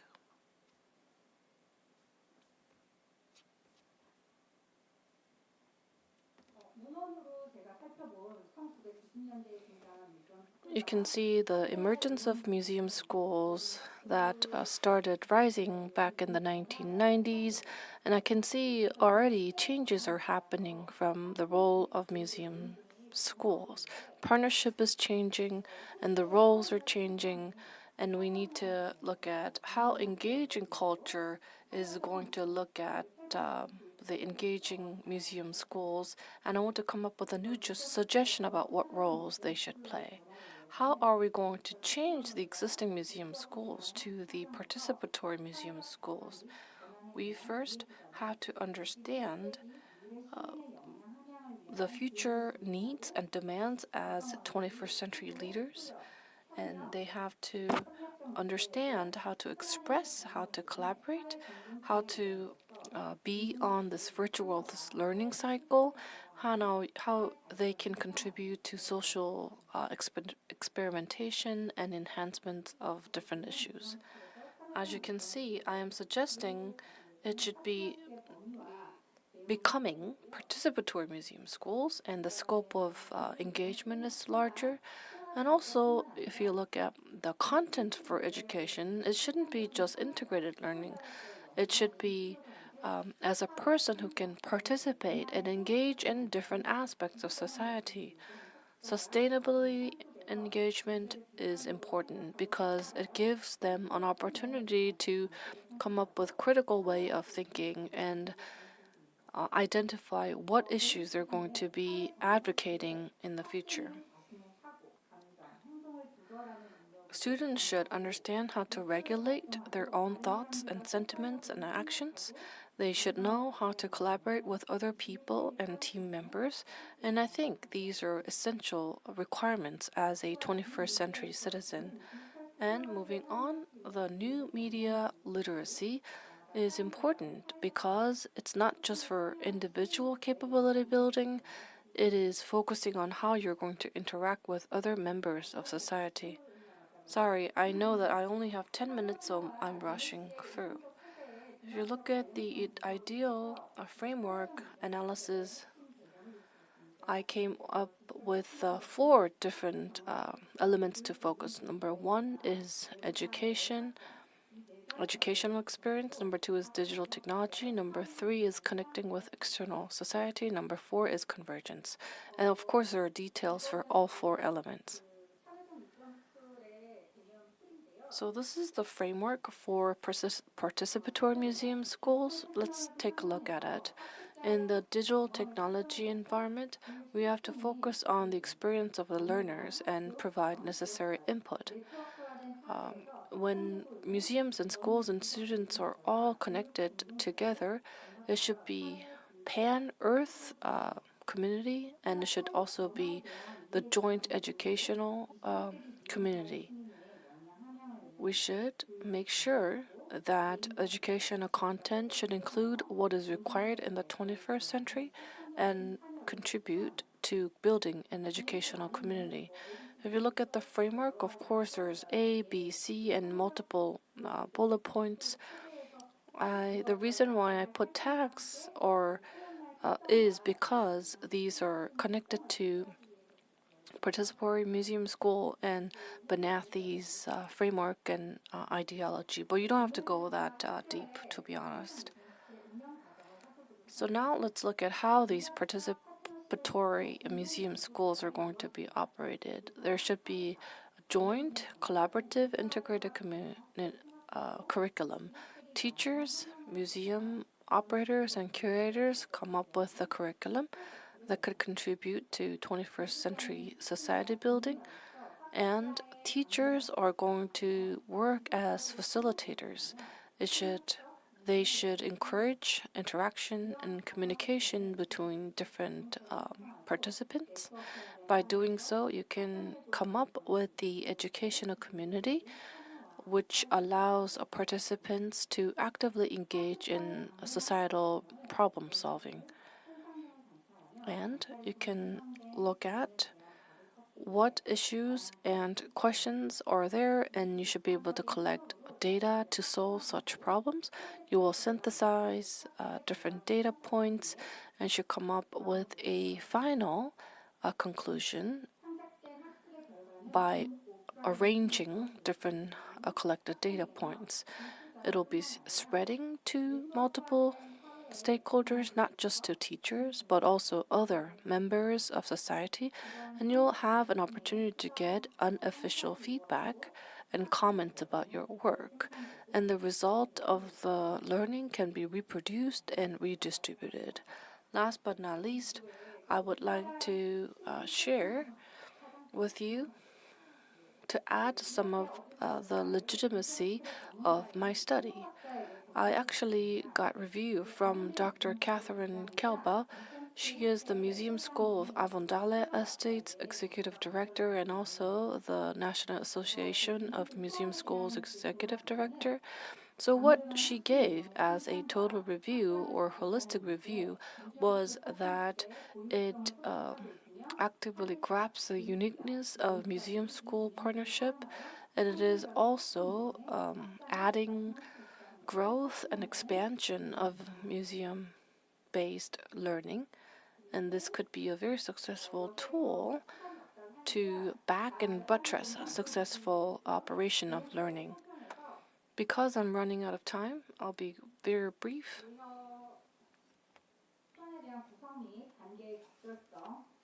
We first have to look at usability and adaptability and expected results. These are quite adequate. However, when multiple sources of information is important, you have to make sure that the composition and framework has to be user-friendly. Based on such feedback, I came up with a more specific idea of the concept that could be used. However, due to time constraints, I would like to conclude my remarks. I hope that what I presented today could serve as a way to expand museums' roles as a societal and educational role and responsibility, and I hope that this model could help linking the education as something schools and museums can jointly contribute together. Thank you. Thank you very much. I believe she presented participatory museum school operation, how museums and schools can come up with innovative partnership. Thank you very much, Ms. Min Kyung-koo, for your excellent presentation. Now I would like to move on to the next topic. And for that, we're going to have Professor Kim Eun-ju from Busan National University on exploring practical measures for early childhood education in Children's Museum. Let's welcome Professor Kim with a big round of applause.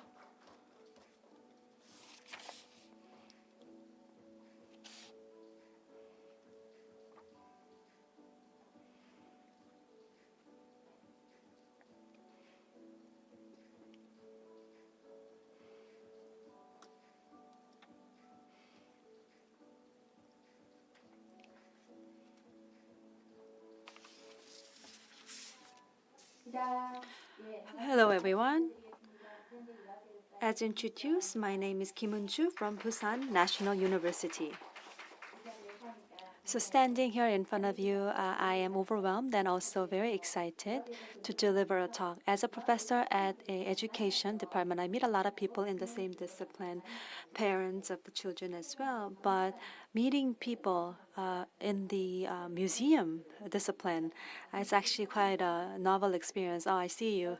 Thank you. So I see one person in my field. So it's quite amazing again to be standing here. I got a call from the museum, and then they would like me to talk about ways to incorporate our field into the childhood or the children's museum. I was quite shocked because I didn't know much about children's education or children's actually a museum, not to mention how to incorporate it.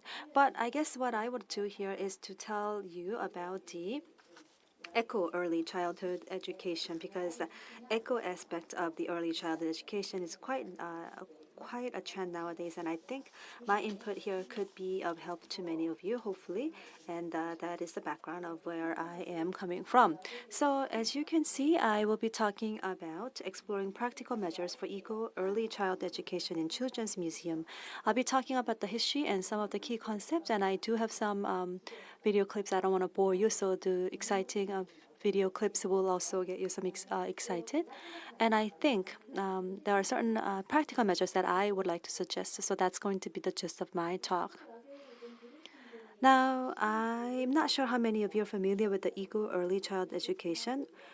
And in the country, in the nursery, I think in many of the child care centers, this concept has been used quite nice. But I think really when it started is the early 1990s. I'm in the Busan National University. We had an experiment as an idea back in 1990s. And what we thought about at that point is to reclaim nature, play, and authentic childhood back to the children. So that was the concept of it. Because our belief was that our children grow up detached from nature, play, and the true childhood experiences. Now, in 2000, early education, childhood education, which I'm now going to call it ECE in short, was focused too much on teaching itself and one-way teaching, so we wanted to get away from it. And in German, there was the forest education, and we also had that going on as well. And we wanted to combine and have the marriage of the forest experiences and the ECE, so that was the 2009. But from 2012 and 13, in Korea had a national ECE program, support program under the name of NURI program, and there's a lot of monitoring and supervision on that, and a lot of check and the monitoring were done. So a bit of a freedom, autonomy was taken away at the sake of getting the expenses, the budgets covered by the government. It's still going on at the nursery and child care center. There's a CCTV going on. There's a lot of supervisions and monitoring. And for us, of course, we're worried about the safety aspects of it, but the fact that we need to focus on the play part of it is actually the most important aspect of any ECE, and that is the best way to give them the learning opportunities and give them the real chance to grow and develop. So, Eco ECE has a history of 30 years almost, even in Korea. Now, why am I talking about this in front of you? I know many of you have already studied the ECE, or you're the professionals at the museum, and you're the parents yourself, as many of you would agree. And ECE, the early childhood education, of course, is children focused. But what's going on right now is a lot of talking is done by teachers. And if you look at the best practice videos that we look at, 90% of the talking is done by teachers and 10% of the children. 10% of the talking is by children, and they're just answering. Of course, we're trying to make it open, and although we try, there's a lot of teaching that the teachers want to finish or complete in a certain given time, and that's why most of the talking is done by teachers, by themes and the subject that they must cover, and that is not the way we want it. And also, what we want is the life and theory. We all know that in theory we want to go out, but really all the learning is being done indoor, and we all know that we want to pursue nature for learning, but what is happening is actually away from nature. It's all plastic. The ECE has had a long history in Korea, and we focus much on play, at least that's how we say it. But in reality, children just don't have time to play anymore. It's been said it many ways, and there's a lot of side effects in terms of their health nowadays. So we identified those problems, and what we did for ECE is bringing them outside. And don't gather them, don't collect them in one place and line them up and let them be as they want. A lot of times there's a lot of order going on, giving orders from teachers. Nothing wrong with teachers, but it's just the institutions or policies, because the faculty to student ratio is just amazingly and absurdly high. And I know pre-K and the nursery teachers are having such hard time, and I know people at the forefront who are trying to fight those issues are here, and I want to thank them for their hard efforts. So given the fact that there is only a very limited number of faculty teachers in a such large gathering of students, we just had no choice but to cue them and then do all the talking. But we want to, of course, stay away from it, this approach. And with that in mind, we had what we call the movement to reclaim the essence of ECE. What are the essences? Well, I had another professor that I worked with, and he said our children are in the chicken pen. And I actually was quite shocked to hear that statement, because this is quite true. And we need to instead have them wander away instead of bringing them in the pen, not like poultry complex where they are confined in small places. And that is what we mean by the heaven, earth, and man, the three elements focusing on the life. Actually, just now, I visited a permanent exhibition about the life of Koreans. I found it extremely intriguing. I took lots of photos there. And that idea of heaven, earth, and man was extremely highlighted during that time. And again, respecting those three elements had always been focused throughout our history, and mostly by ancestors. So in Korea and throughout our history, we've always valued each and every life. And the way we have raised our children have been with full of love and affection and care. And like I said, there is a exhibition, permanent exhibition, and there's one done by Kang Jung-ah. And I looked at it, and it shows just how much love is all gravitated towards those people. Do we make sure that they have happy and enriching life? This history flows within our century. A life of the Koreans. It's not new, because we've had this for a long time, and we've fought this, and even in the midst of the competitions and the pursuit of the materialistic. But throughout all this time, and even during those difficult times, we've always focused and valued to a great extent the heaven, earth, and people, and the children.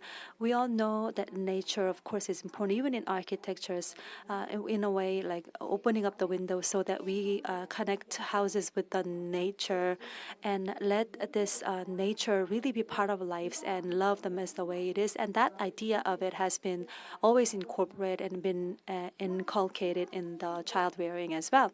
And as part of declarative statement, we call it eco ECE, or eco early childhood education. In 1990s, we first used the word eco in front of the ECE. And there was a journalist that I met in 2000, and he said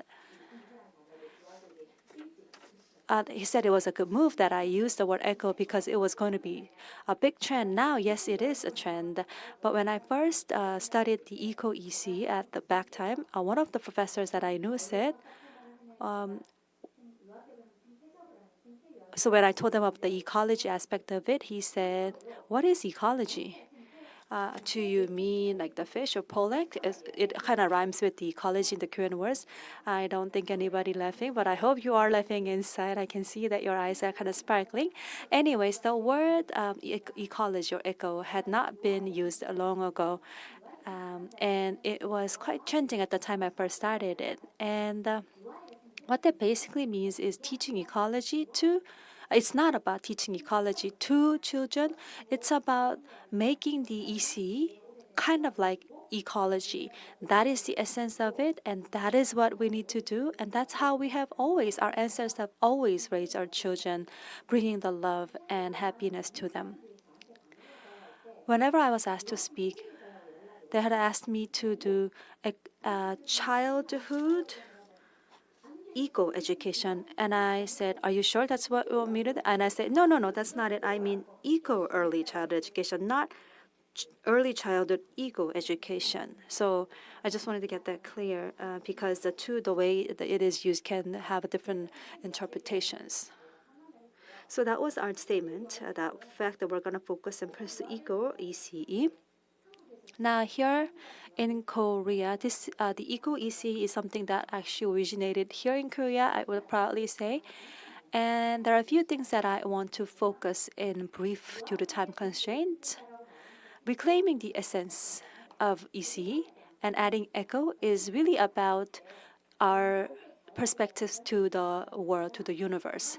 What I mean is that human are only part of the nature. So that's the relationship that needs to be reestablished. And it's a focus on the life and the nature as we look into the ECE. And that has therefore been expanded and been highlighted as part of the sustainability and etc. And also in ECE, we say the children are the actors or the protagonists of learning. What we used to call them is that they are the life that create and evolve on their own. And therefore, they are with the full potential. But not only that, they can, on their own, create and evolve. So that means we can let them and be on their own because they will be able to do all that learning and all that creating, all that evolving themselves. Another aspect of it is that the play should not be imposed on by the parents. When we ask the children, "Did you have a good time? Did you play?" and they say, "Yes, I had an amazing time playing," and they should be able to list what play that they did. So they should recognize and they should fully understand that they were the ones that that did that play activity. And it's not about what teachers told them to do, it's about what they themselves initiated doing in terms of the play. And also, I do a lot of educational implication because I am a researcher, a professor myself, because we need to know whether what we do has any implications. So then it should be looked upon from the perspectives of development. And the word development is kind of like a vertical, going up, down, but that's not the way because children are dynamic and they fluctuate in terms of development. So we need to see them as a evolution, a person that develops in different stages. And with that in mind, we had various programs here. We have the walking, outdoor, gardening, etc. and etc. And eco EC just doesn't come out of the vacuum. The statement was done in late 1990s, and there was a lot of people writing papers and putting into actions, adding, complementing, and it was in early 2000 where we first was able to draw a picture like that. So when you say eco ECE, I think it's not just about gardening, and it's not just about going out and playing. Is it eco-friendly or environmental friendly? Well, when we devised or made a shape to this, we actually had a pretty larger picture than that. I'm not sure if you can see it from the very back, but maybe I can add some words to it. So here in Korea, we've had folk religions, legends, and philosophers, and Christianity and Confucius and religions of that originate from Korea and also abroad.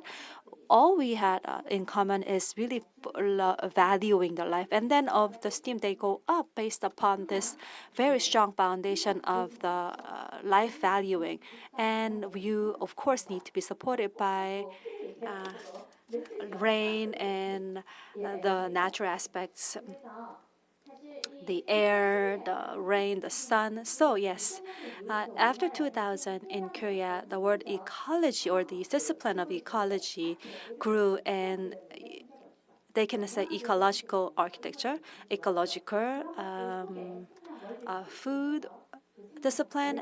So in whatever it is, there's a relationship, circularity, diversity, and many other aspects that come out of or that come continue from the life valuing principles of it. And when we add the ECE element to it, this is about how do we give the right balance of the nature and play to the children.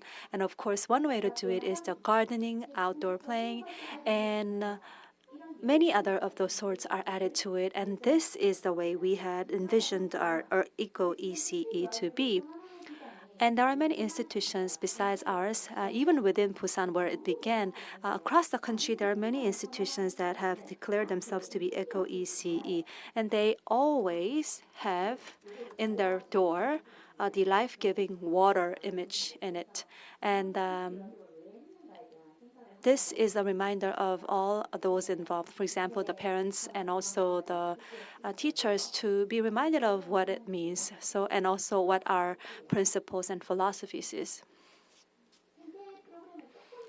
To give you more details of Eco ECE, so we have these principles, the life valuing the idea of life, but it really is about this four. Number one is the life community that unifies human and nature. And second is the human community that allows people live with one another. And the third is the community where the children are happy. And the fourth is the ECE that reclaim the true childhood experiences, nature, and play back to children. The focus and unifying theme of all of it is not the contents, not the contents, not the lessons. It's about nature. So here you can see the seasonal customs program. I actually was taking photos just now, and I think this is such an amazing exhibition. So I need to bring my students here. Do you know what I know it's kind of dark here in the picture, but do you know what the children are doing here? They're washing their hair. Yes. On what water? It is the Irish, the flower. And here you can see outdoor, there's a furnace at the fireplace. So the iris flower is boiled the day before, and with that water, they will wash their hair. Do you know which customs it's coming, what custom or what national holiday it is? Yes, it is Tano, the 5th day of the moon, 5th month of the year. And that's Tano festival that we celebrate. So we also really make sure that children play with the dirt, the water, really the parts of nature. And also there's a walking in the forest program. There's a beautiful mountain called Kumjang Mountain.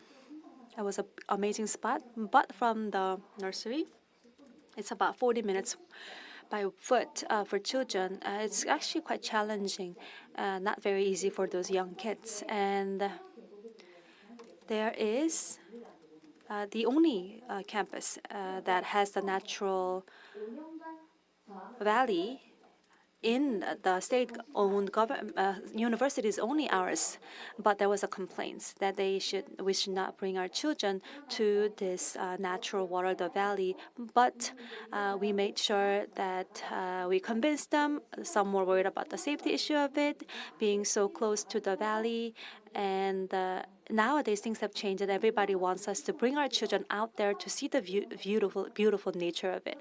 We also have the garden program, and I think I spotted one on the way here. I'm not sure who's taking care of it. Maybe it's also possible to do it at this National Folk Museum of Korea.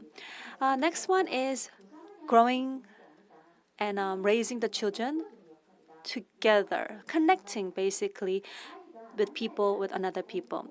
Children need to grow, meeting different people of different sorts of walks and lives. They say it takes a village to grow children, but nowadays things are not the same. Our children only get to meet their own homeroom teacher, not even other teachers. So it's such a limited opportunity to meet the people. And the reason that we try to get away from it is that we need to make sure that they get most exposures out to the people as they grow, especially in the young ages. And this includes the teachers and also the storytellers, being the grandparents of the neighborhood, grandmothers, and also people of older ages like the elementary school. So this interchange of the different generations is also important. Meditation program is another. It's finding yourself within, and like I said, Onni Oppa program. It's people. It's basically integrating different ages. Before 2019, the education program was by different ages. So you couldn't possibly mix different ages, but we've made different efforts, and we do have different classes, but they can gather together and be a mixture of different ages now with the amended program. And now we can do it with the law supporting it. And so many state-run programs, schools are using this program. So maybe a 7-year-old will teach their 5-year-old that, and they're being assistants, and there's no need to have an official assistant because they can be quite resourceful and very helpful as well. Next one is raising the children by play. You can see that this is a gesture program that we have. The gesture programs allows the children to be flexible with their body, and we have the martial arts and many programs that we can take inspirations from our old folk sports, and this kind of warm-up can be taught by one another. And there's also the finger tip programs, and there's also eco arts programs. The children can use the recycled materials to bring their ideas into something else. Next one is about healthy aspect of it. What this means is we really care about the materials ingredients that go into food or the food that we cook. It just didn't come out of the need for the health of it. Instead, actually, we thought about transitioning to organic ingredients because this will help the farmers, which will then help preserving the life. And that's how it began. Tea drinking and healthy eating. And so instead of using plastic bottles, they would drink tea or seasonal teas. So that was the focus of the healthy growing. And eco-ECE is what we have very much focused on, and teachers and lecturers like myself also have done a lot of work, but it was supported by the journalists as well. In many of the TV programs, many programs were aired, and eco-ECE programs were introduced as a very viable alternative to some of the problematic education systems that kind of permeated in Korea. And a lot of journalists and the TV programs highlighted the benefits of our programs. And also we were published in one of the overseas journal, the fact that we had the EGO, early childhood education in South Korea as a new paradigm. So these were some of the recognitions that we got, and they became replicated in many places. Again, we then were able to see children playing on the dirt barefoot, and we do see that a lot. So playing on the barefoot, and not just indoor but also outdoor plays, and also bringing them really out to the community, to the forest, is something that is truly taking place at a rapid pace nowadays. And this is not easy. It's actually quite simple and convenient to have all the children in one room. And that's a less work for children, for teachers actually. And we need to therefore share our values and share our ideas and exchange those amongst the practitioners here. So these are some of the statistics. So there's a durability, and there's that quickly reacting to the situations. You can see that those children that will receive the ECHO ECE had better performances, many of the indexes. Actually, teachers nowadays have such difficulty giving medicine to the children at a certain time when the children are sick. And they're very demanding, very picky about what temperature should be kept and what time it should be taken. Of course, I guess the best way is to make sure that the children can live without medicine. So medicine free would be the best scenario. But we learn that the children that have longer period with our education system ended up taking less medicine. There's no need to take the medicines because they're not sick anymore. And also they say the forest can really help because we already have a lot of those programs. And so we've worked with the Forest Service to utilize the forest that we have and bringing education to that. And another important implication is that children learn on their own without having to be taught. And you can see that they're trying. Some are good, some are fast. My children actually graduated from the ECHO ECE. I thought my first kid was actually pretty good in drawing, and that has to do with our education. But the second one actually turned out to be quite different. So I guess it's just not that education. Some people just have the knack for it, and there's an innate ability. But anyways, my point is, if you look at the drawings on the right, it was from the EBS, the program, TV program. And they collected it and did the analysis. And this is something to be associated with the high level of self-esteem. And it is a drawing by a 5-year-old. And those children, grow up to be very social and people who can collaborate and work with other people in community. So I tried to find some photos, and here I love this beautiful photo down here. When you go to the forest, they have to take care of one another. And you have to just like hold and pull the hands of the others. And 7-year-old, who is the oldest in that group, has to take care of the 5 or 6 years old, and they know that they have the sense of responsibility. And before graduating, before going to an elementary school, that they know they have to return and bring back what they had given when they were younger. Now, even after the pandemic, we realized that the ECHO-EC is truly something that we need. And Professor Seje-chun, I'm sure you know this already, has mentioned this. The chemical vaccines were everywhere, but he said we needed an eco-vaccine, ecological vaccine, instead of the chemical one. Things have changed. If we don't find ourselves as part of the nature, as part of the universe, we would not see the next generation. And in the US as well, there was a very famous book, and it's called, I think, Children Away from, or Drawn Away, or Removed from Nature. I think it's a disorder of nature deficiency. And a lot of children do not see the beauty of it, and they say even the 20s and teenagers, they want to stay away from forests out of the fear of the mosquitoes. So we need to bring these people back to nature where they belong.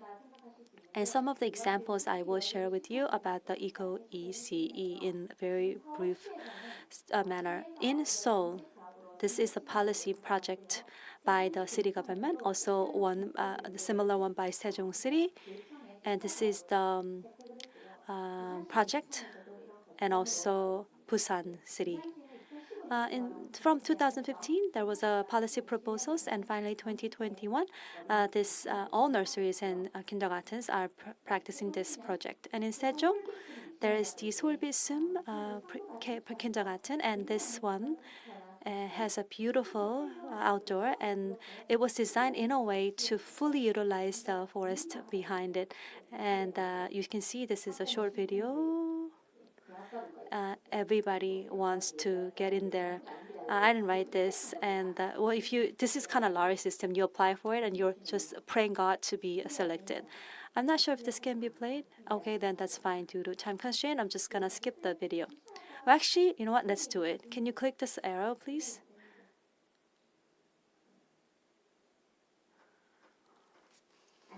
Not working? Well, I guess no then. Well, you can search it online, YouTube, because I downloaded it myself. If you type in 솔비숲 kindergarten and Sejong, you will see that. And similar videos will pop up when you search. So they get into school, and then the first thing they do is get out. There's another one called Nasong in Sejong City. It's also actually doing the same thing, but away from the forest, because not every institutions can be right in the middle of the forest. What they did was they are in the urban area, right in the city, but they've created this the petty fields within the nurseries. And you can also find similar videos. And this is all about reclaiming nature play and true childhood experiences. So I've just given you some examples of best practices. Now about this Seoul City project.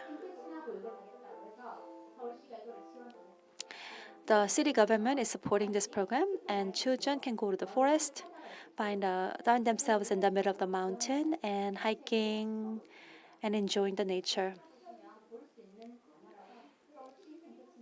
And any parents, maybe you're sending your children here, they have the organic food and this forest activity.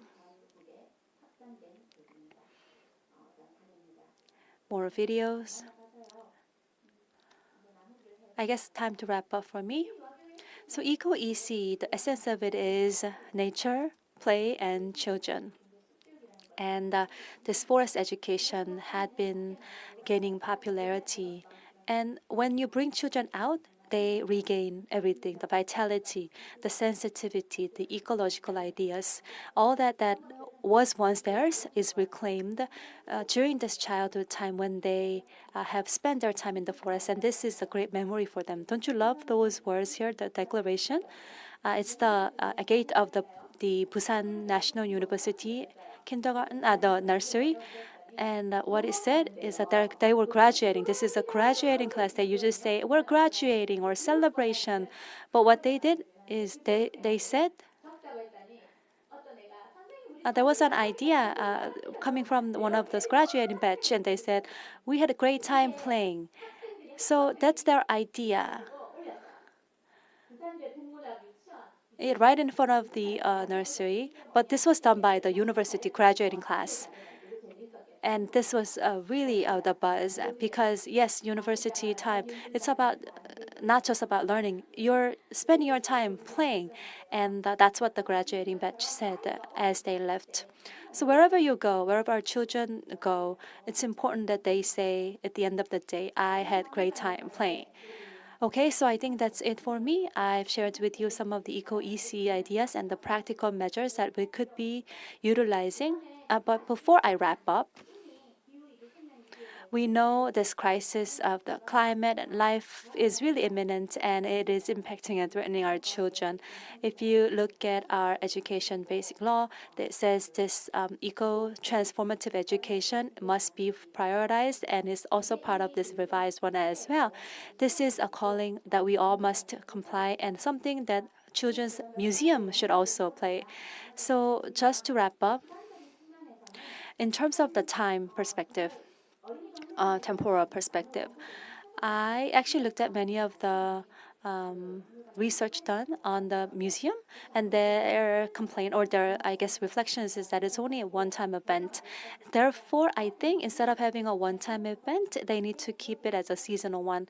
And so this kind of maybe a quarterly, seasonal would be more important so that it's more important, consistent. My focus is actually early childhood. So I think text should be minimized because if you're like saying your target audience is the early childhood, they must have the messages tailored to those people. In terms of the space, I know there's a limitations as to indoor, but I'm sure we're gonna talk about it in the discussions. But really, the museums and the science museums, science centers should really utilize the outdoor, and that's what's happening just now. So both indoor and outdoor should fully be utilized. And in the yes, there's something called the Junior Ranger by the Forest Service. So children go to the forest, and when they haven't finished something, they bring it back to home and then finish it and then send it to the forest. And then the head of the service forest will send a letter congratulating the finished work. So I think that the home and the facility should both be integrated. And I think from the human perspective, sometimes children, when they learn or they are in the forest, many teachers have difficulty because they're so busy just taking photos and they feel that that's all they do. So I think we should understand that there must be something just for 7 years old, but also for the teachers, the caretakers, people that come with those children, so that these adults, like the teachers, don't relegate themselves to just the photo takers. So I hope that this will give an opportunity for all of you to think about it, and I hope mine was a thought-provoking presentation. So thank you all very much for your attention. Thank you very much for shedding a light on exploring practical measures for eco early childhood education in children's museums. Thank you all once again, and special thanks to Professor Kim for that insights. Yes, as I was listening to it, I could say and believe that those that do receive ECO-EC will grow to be healthy people, and actually reminded me that I should go out with my grandchildren. Usually we're at home for the most part, and it's kind of frustrating, and trying to bring my children, or at least my grandchildren, out to the nature, to the field, but just wasn't able to put that into action. But with this presentation, I am reminding myself that I should truly do this. Now, moving on to the next one. 국제교류전시 IK Next, we're going to move on to the presentation titled Examples of Exhibition for Infants International Exchange, Exhibition I Can Do It, and the presenter is Senior Curator Jiyeon Kim, Director General at Hansung Baekje Museum. Please give her a big round of applause. Hello, as introduced, my name is Director General Jiyeon Kim at Hansung Baekje Museum. Let me introduce myself once again. Even though I am the next presenter, I wasn't quite aware of the fact that I was the next presenter because the previous presentation was quite intriguing to me. So I was very immersed to that presentation, and thank you again for giving me this opportunity to speak. You may think that the reason why I'm doing this could be not understanding easy for you to understand. I mean, I became the head of Hansung Baekje Museum. However, it is supervised by the Seoul Metropolitan City. And as I was planning for this exhibition and show, back then, the Seoul History Museum Education and PR department was my previous role, and that is why I was tasked with this particular presentation. As I was preparing for this presentation, I feel like if my team member has done the presentation, it would have been much, much better, but I'll do my best. Even if I'm not the best candidate for a presentation, I'm going to share what my findings were and what I felt during the preparation of that display and exhibition. So let me now jump onto my presentation. So as you can see, there are two images on my side. On the right side is the Children's Museum, people come to museums to look at collections, and museums would collect those objects, and they preserve the objects and deliver the objects to future generations. That was the existing role of museums. However, now I believe the concept of museum is changing. You can see that on the right side, this is the website of the Göteborg Museum that I'm going to introduce today. It's a main website page. You can see that it is encouraging for us to explore, and it is a mission that is laid by the Children's Museum. And by reflecting such requests and requirements, now museums are changing in terms of its concept, and many different museums are also experiencing new demands from the audience as well. So we should look at it as an opportunity to rethink and review how we have been operating and what programs we have been offering to the audience. So in that sense, what about the Children's Museum in the new era? How are we going to create Children's Museum in this new era and new times? And many are putting their thoughts into it. Especially in the case of Children's Museum, how are we going to revise and remodel the space in Children's Museum? And many efforts are being played. As you know, because the birth rate is dropping significantly in Korea, I believe only one household has usually one kid or two kids maximum. And because that's a common practice in the modern times, the societal demands and targets as children's are changing as well, meaning new content has to come up and the spatial composition has to be renewed.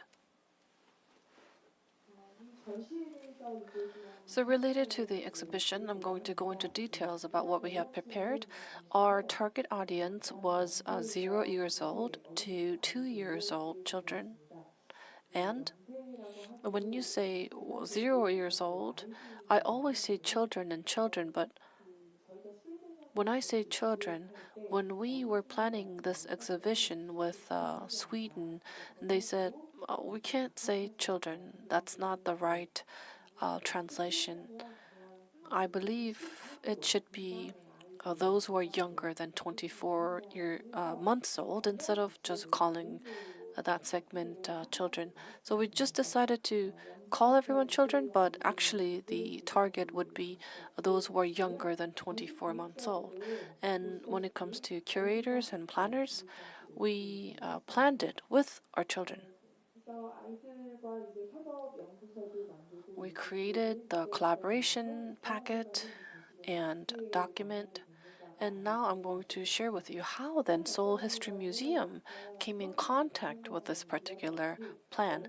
As I shared earlier, Seoul History Museum has been putting a lot of thoughts into how to curate a children's museum.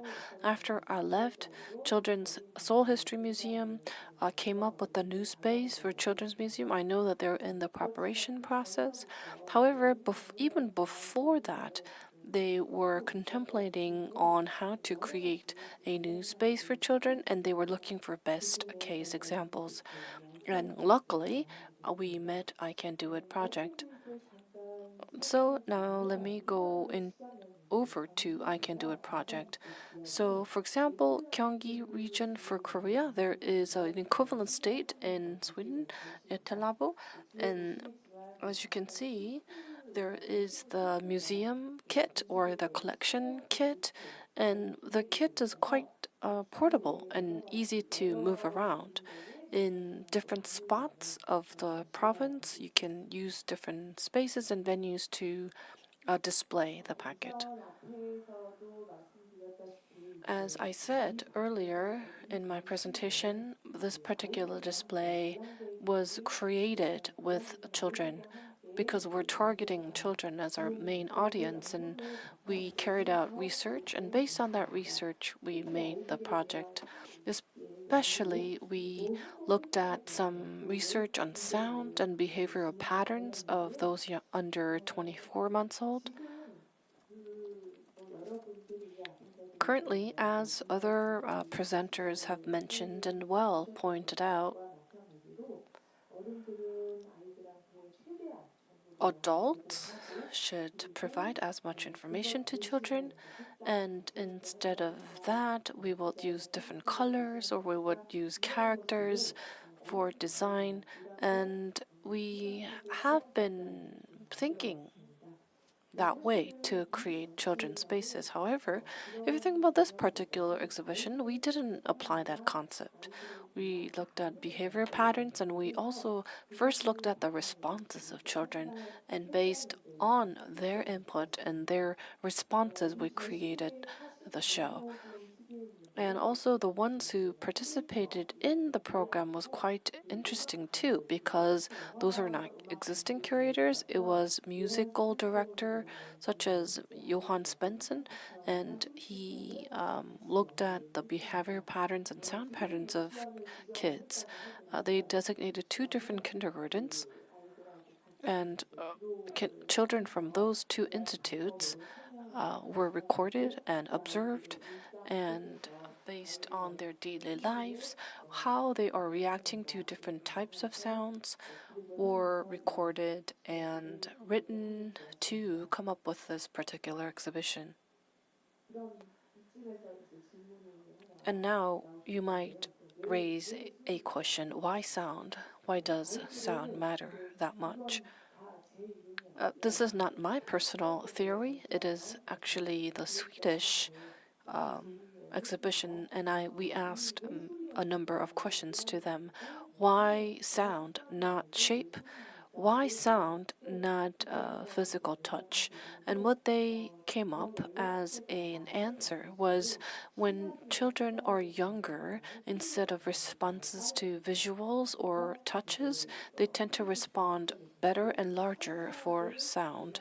And as a result, we wanted to come up with a display with auditory stimulus. And that is why this particular exhibition was quite suitable for those who are young, quite young. And that's why the age cap was 24 months and younger. Why then they decided to come up with a display for the youngest group of population? Why do you think so? Is there anyone with an answer? Of course, in Korea, parents in Korea and elsewhere want to come to museums, maybe in strollers or by holding their parents' hands. And parents want to show everything in museum, and they want their kids to come to every corner of museums. However, in strollers or when they are strapped into a holder of their parents, will they be able to experience or explore the actual content of the museum? Is it okay for them to be more engaging and participatory even when they are the youngest group of society? Even when they're this young, should we give opportunities for them to interact and participate? They wanted to give that opportunity to the younger ones.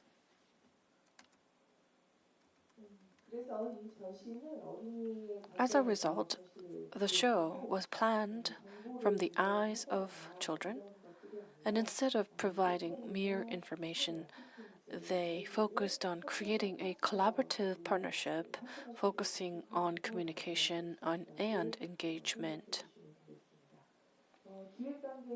During the planning stage, before the exploration began or experimentation began, I remember the Svensson, the music director, put in a lot of efforts.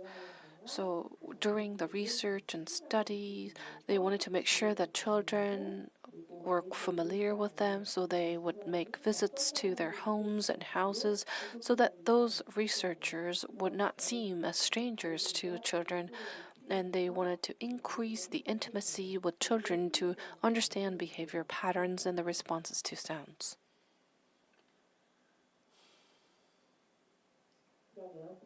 So now, in earnest, I'm going to give you some content about the exhibition. So here on the slide, this is the box and the travel kit that is utilized for the show. It would be placed in boxes to move around different cities of the district. In Sweden, I told you the target audience was those who are younger than 24 months old. And this is not a typo, but for us, we decided to include the ones who are younger than 30 months old. Given the developmental stage and ages of Korea, our recommendation was to raise the limit to 30 months and under. So anyone who's under 30 months and younger would come, and I'm going to touch upon this again later, but we divided into part 1 and 2, and I'll also give you the reason why we divided the show into 2. This particular show has to be circulated, and it's not just the objects or collections to be displayed, also the toys included in the show were put in the box, and we had to make sure that the size and the weight has to remain the same. If there's 1 gram of difference, it wouldn't be able to be taken out. In the case of toys, we wanted to make sure that children have enough opportunities to play with. If the tools were damaged, then we would put another replacement, but make sure that the grams were exactly the same so that they are portable again. So I am going to show you now a few videos about the logistical process, because how many times I give you the images or photos, you won't be able to see how things are going to be moved in still images. You can see that 4 to 5 different service personnel would come for dismantling of the objects. And in that particular box, there's not even 1 single space that is not planned. All different tools and objects would be packed neatly, and there's also a manual for individual object as well. So this is the manual I mentioned earlier. When you pack or unpack, they had to look at the manuals very intensively. It is such a scientific and technical box.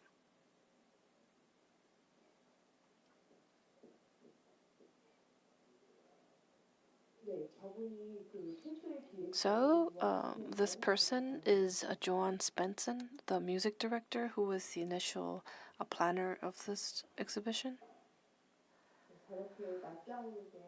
And you can see that these single triangular shapes would be reassembled to display a certain shape.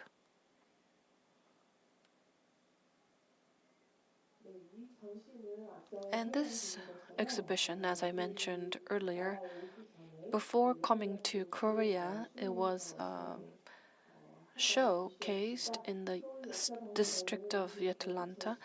And then, luckily, in 2017, we saw this Kungsbacka Cultural Center show in Göteborg, and the Museum of Göteborg connected us with this particular exhibition, and we were able to bring it in to Korea. And this is the Kungsbacka Cultural Center that we made a visit back in 2017.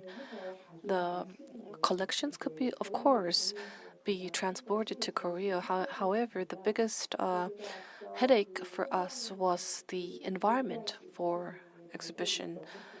I told you the reason why I was so immersed to the previous presentation was because panels, collections, objects, and these could be created well. And also, you can do a lot of research and efforts into it. But what about the exhibition environment? I think this is what is going to be the biggest concern going forward as well, too, continuously.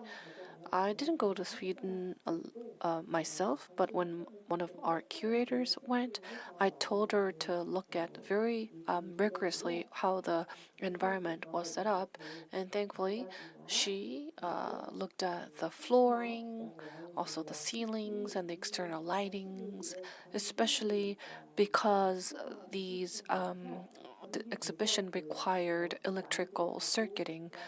I looked at how the circuits were wired and cables were wired so that children should not feel that as an obstacle for it fully enjoying the exhibition.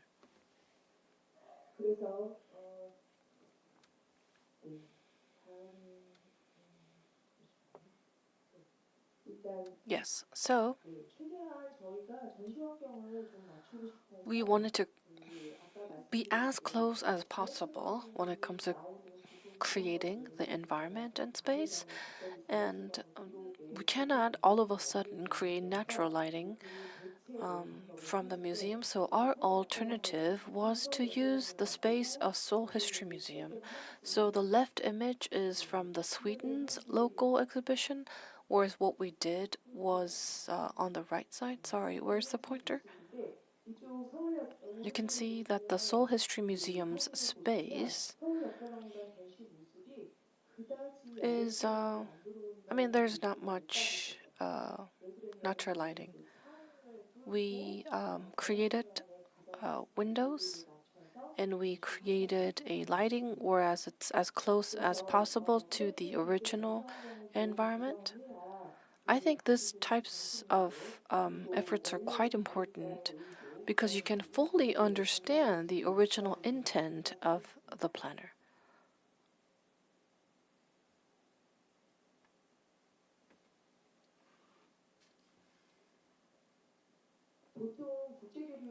So usually for international exchanges or international exhibition, we try to copy and paste everything from the original exhibition, but that's a total misunderstanding. From the beginning of exhibition planning, we create a collaborative task force and we try to understand the individual environment intent of the exhibition. And because we have to realize and bring that exhibition into the true and real environment of a different location, we arrange many different settings and elements. So in Sweden, the target was children under 24 months old, whereas for us, we raised the bar to 30 months and younger. I don't know if you can look at it or not, but we created a partition in the middle. So we wanted to change that partition, and the reason why we wanted to put up that wall was because in the case of Korea, it will be usually families with children and maybe children who are older might think that, oh, why can't I go inside, right? They could complain. And if older kids or children would come, then that'll be not quite the target audience, and the opportunities for younger kids will not be included. So, as a result, in order to make sure that we can include those older children, we wanted to separate that space for the older children, and we exchanged such ideas. So, as a result, I shared with you that we divided the show into part 1 and part 2. And when it comes to the partition that we created, that was initiated by Mr. Song In-ho. He created 2 twin buildings so that there is a separation between part 1 and part 2. And part 1 was for children who were under 30 months old, and part 2 was the space for any children who were older than 30 months old so that they can be included in the display as well. And despite such efforts, there were still complaints about how the age was limited when parents did not understand why this had to be excluded. We put in a lot of time to make sure that they understand why age limit has to be put on, and we were very strong about our original age limit. And now I'm going to go into details about part 1. I talked about the twin buildings, and at the end of both buildings, we created entrances and gates. And we marked specifically that this exhibition is targeting 30 months and younger, and because children were our target audience, even though there was no particular door, we created a entrance that is not tall, just like how it's designed for children. And yes, that's how we executed the show. On top of sound, there were objects that they could touch. They would crawl over a space. They would feel the vibration of different collections. And if you look at these triangular modules, we would assemble these triangles to create different types of shapes. And this morning, I actually made a call to the curator who was in charge of the show, and I said, "Why triangle?" And she said, "Oh, I didn't ask why it had to be a triangle." So I said, "Well, if you get to know why it had to be triangular shapes, please let me know." At this moment, I don't know why. I just asked the question because I all of a sudden was very curious about why it had to be triangular shapes. There are multiple tools and collections, but I'm just going to show you some of the impressive ones for me. So, this particular piece was about understanding and recreating the experience of listening to the heartbeats of moms when they were in the womb of their moms. So, this regular heartbeat sounds are similar to what they used to hear when they're in the womb of their mothers, and this would remind that comfortable setting.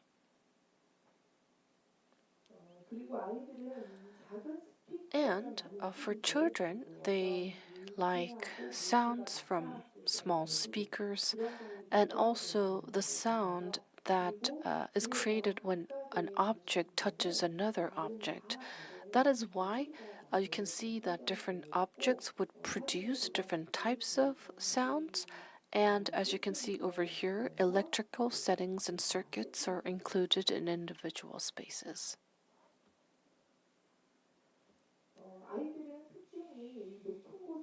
Children love to touch objects that are hanging from the above. They would like to go forward and try to reach out to an object, and they like it when objects are crashing against one another and making specific sounds.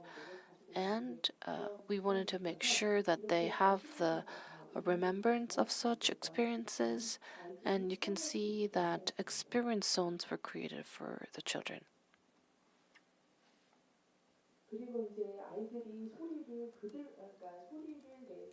Also, when they are experiencing the sounds, as they're experiencing different zones, that was the moment for communication. They have their own languages for communication. They would come together to create like a band. There's no particular rules or regimes, and they can just freely communicate about the sounds that those different objects make. And the planner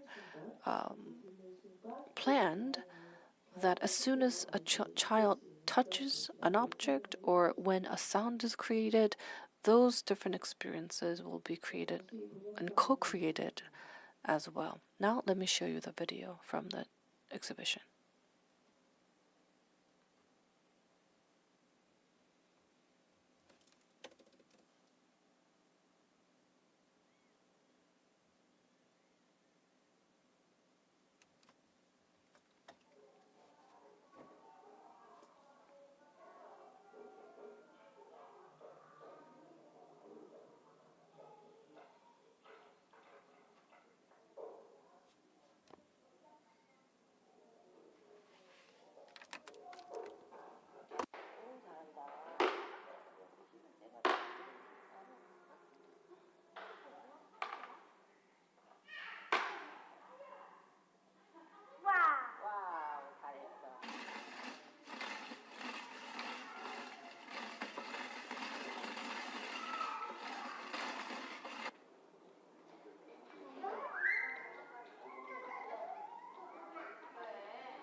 네, 시간 관계상 Yes, due to time constraints, I would like to close the videos here. But just by looking at the collections or objects, it would be quite difficult about the main theme, about the show, and how different children would be experiencing different collections. That's why we wanted to capture every single moment in videos. However, there is a guideline for parents. Do not force children to do certain things or give instructions about how they should use or touch collections. And the Sweden counterpart said in Korea, when implementing the show, you have to make sure that there's no guidelines or rules for children. I feel a little bit sad about showing this particular children. They said the images or private profiles of children should not be disclosed to public. Back then, even parents, they do not want their children to be included in videos, and they wanted to make sure that nothing is open, is disclosed to public, and do not upload those images or videos on SNS, social media. We specifically made requests to children. However, what's a little bit regretful is that, to the part two segment, kids or younger kids would go to part two, but the older ones could not come to part one, and there were kids who were crying, there were parents who were complaining about it. Now let's go to part two. This, I would say, was suggested from Seoul History Museum from the very beginning state of planning. The reason why we made a visit to Göteborg in Sweden is because Göteborg is also aiming to become a history museum just like the one in Seoul, and they have a long history of integrating children as their target audience as well. And we wanted to include some of the items from the Göteborg site for our exhibitions. And for part one, which is to talk and sound, we didn't want to include these two as one show, but because we had to segment two different parts, we decided to squeeze in some other elements from Göteborg as part two as well. Göteborg is one of the longest operating museums, and I heard that Göteborg is just like Busan. It's like number 2 city of the country, and Göteborg Museum was launched back in 1891 with long history of operation. And I believe I mentioned this already in the first part of my presentation by showing some of the children images on the website. There is the direction and aim that we can feel from that website. The Children's Museum says, just like part 1, there's no writings, there's no learnings, or any explanation about the history of the city. It is more for just pure engagement. You can see how the composition was made up for the Göteborg Museum, and let me show you some of the examples. So, number 1, for the landmarks of the city, they use the landmarks as materials, and was shocking and interesting to me as well. It's quite creative. So, you can see that there is the famous Göteborg crane, and you remember that yellow part over here? Yeah, the crane was recreated as the yellow creature, and children were able to climb up there. And for the old bridge, which is also a landmark of the city, they created a very simple structure, but also referring to or symbolizing the old bridge.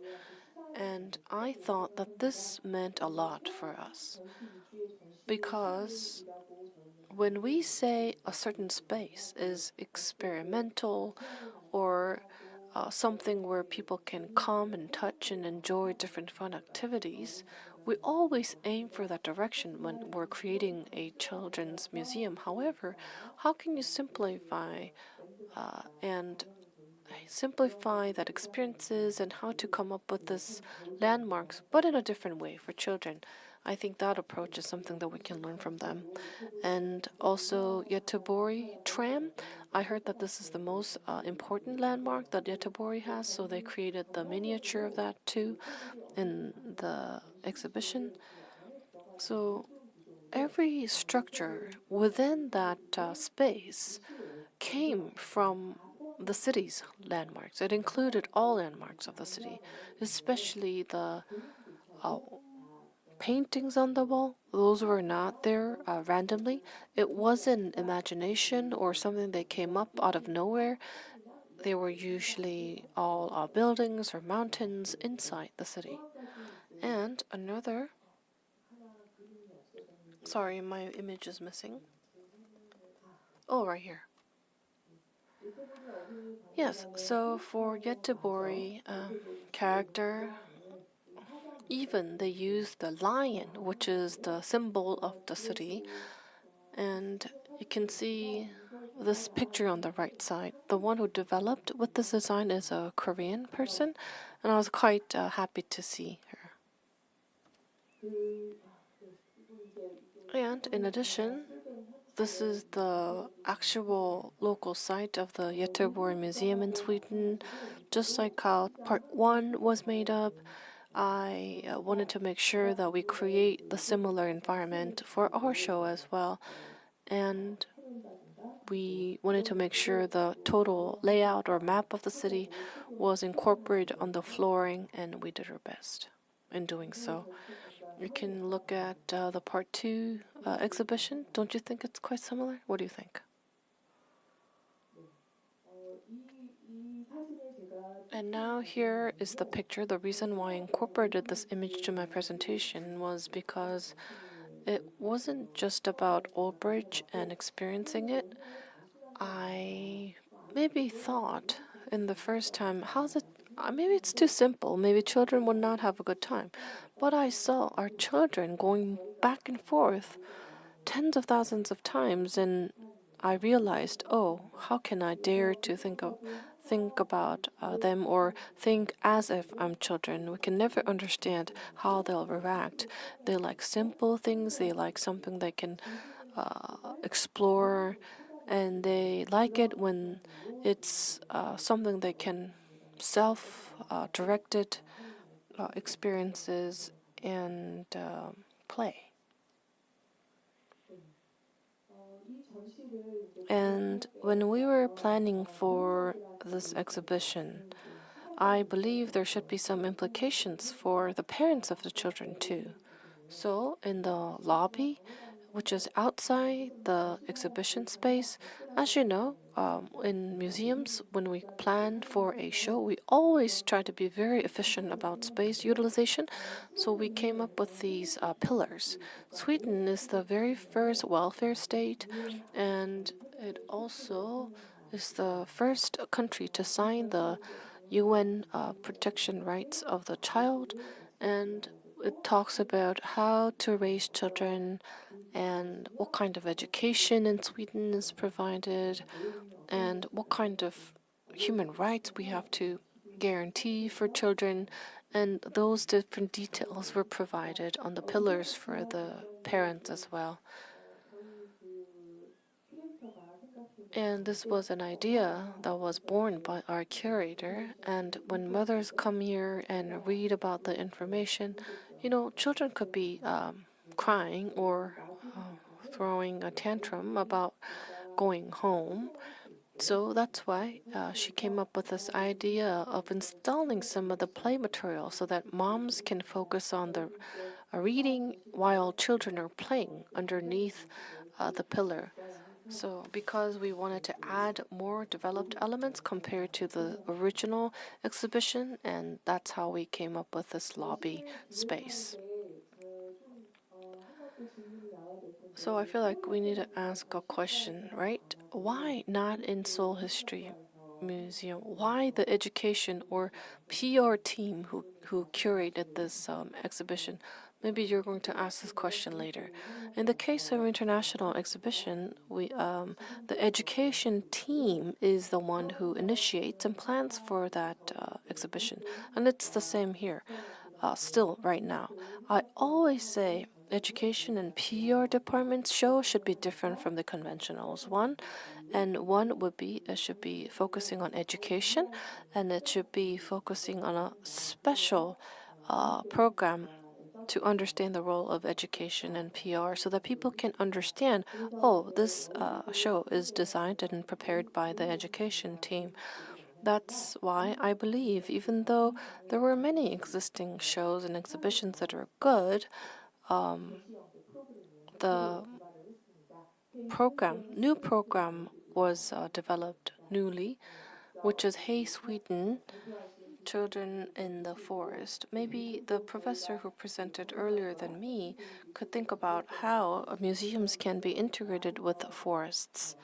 Hey, the Children Who Wrote the Swedish Forests is the new theme, and I would like to suggest this idea to you as well. And especially because this is for children under a certain age, like infants, only specific age groups can watch the show, and we wanted to come up with a complementary educational program so that people can understand the purpose of the exhibition. And when we throw out the international exhibition of Sweden, we wanted to promote the culture of Sweden and increase the understanding of Sweden.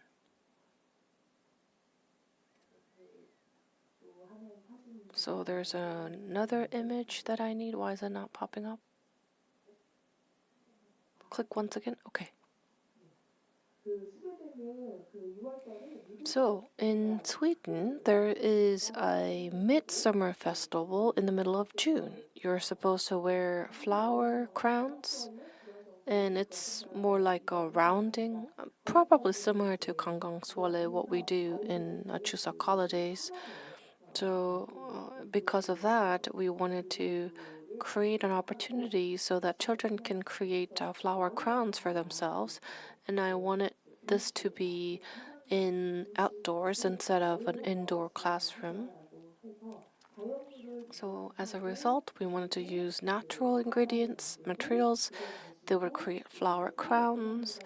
And as you know, Seoul History Museum has the Gyeonggi Palace, which is quite nearby and an excellent location. And we would do a loop of walk with that created crowns. And you can see these flowers over here. In Sweden, you can pick those flowers yourselves, but because in Korea, we had to buy them. So I know that the educators and the instructors had a hard time about how to make sure that those are not wielded.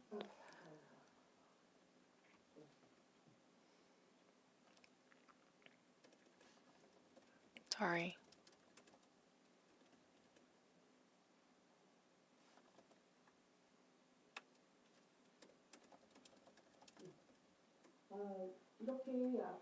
Yes. So we shared with you that international collaborative exhibitions were carried out and multiple stakeholders are engaged in the process. We're supposed to touch upon planning, education, exhibition as well.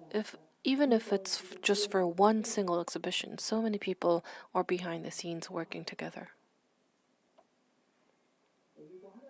Let me just show you one last point.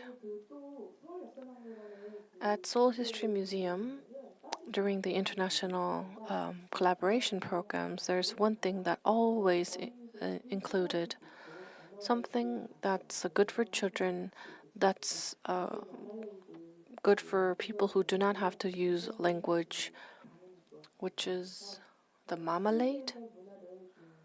Marmalade is a show and performance where they can understand Sweden in a more intuitive way. And even for children who did not get to participate in the show designed for younger children, they could come and be interested too. I see that our moderator popped up, meaning I have to be done.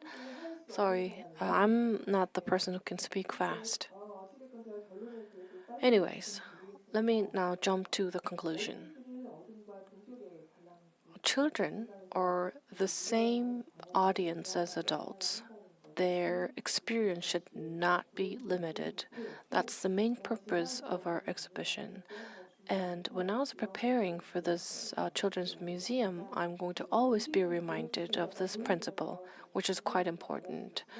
I had already showed you this ending, so maybe it's not as touching, but now I have been in charge of Hansong Baekje Museum, and I am going to create a space for children. So please stay interested, and I would like to ask for your support. Thank you.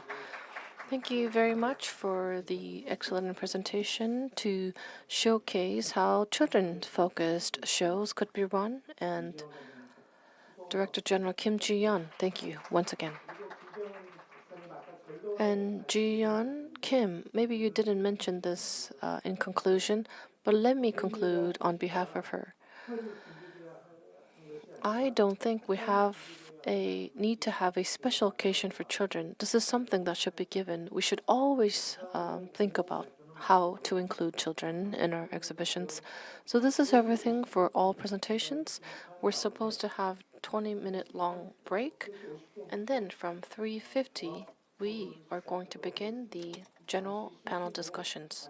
Please enjoy your break, and I would like to ask all of you to stay until the end to listen to different panelists' opinions and ideas to make today's discussion more meaningful. Thank you.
네, 지금부터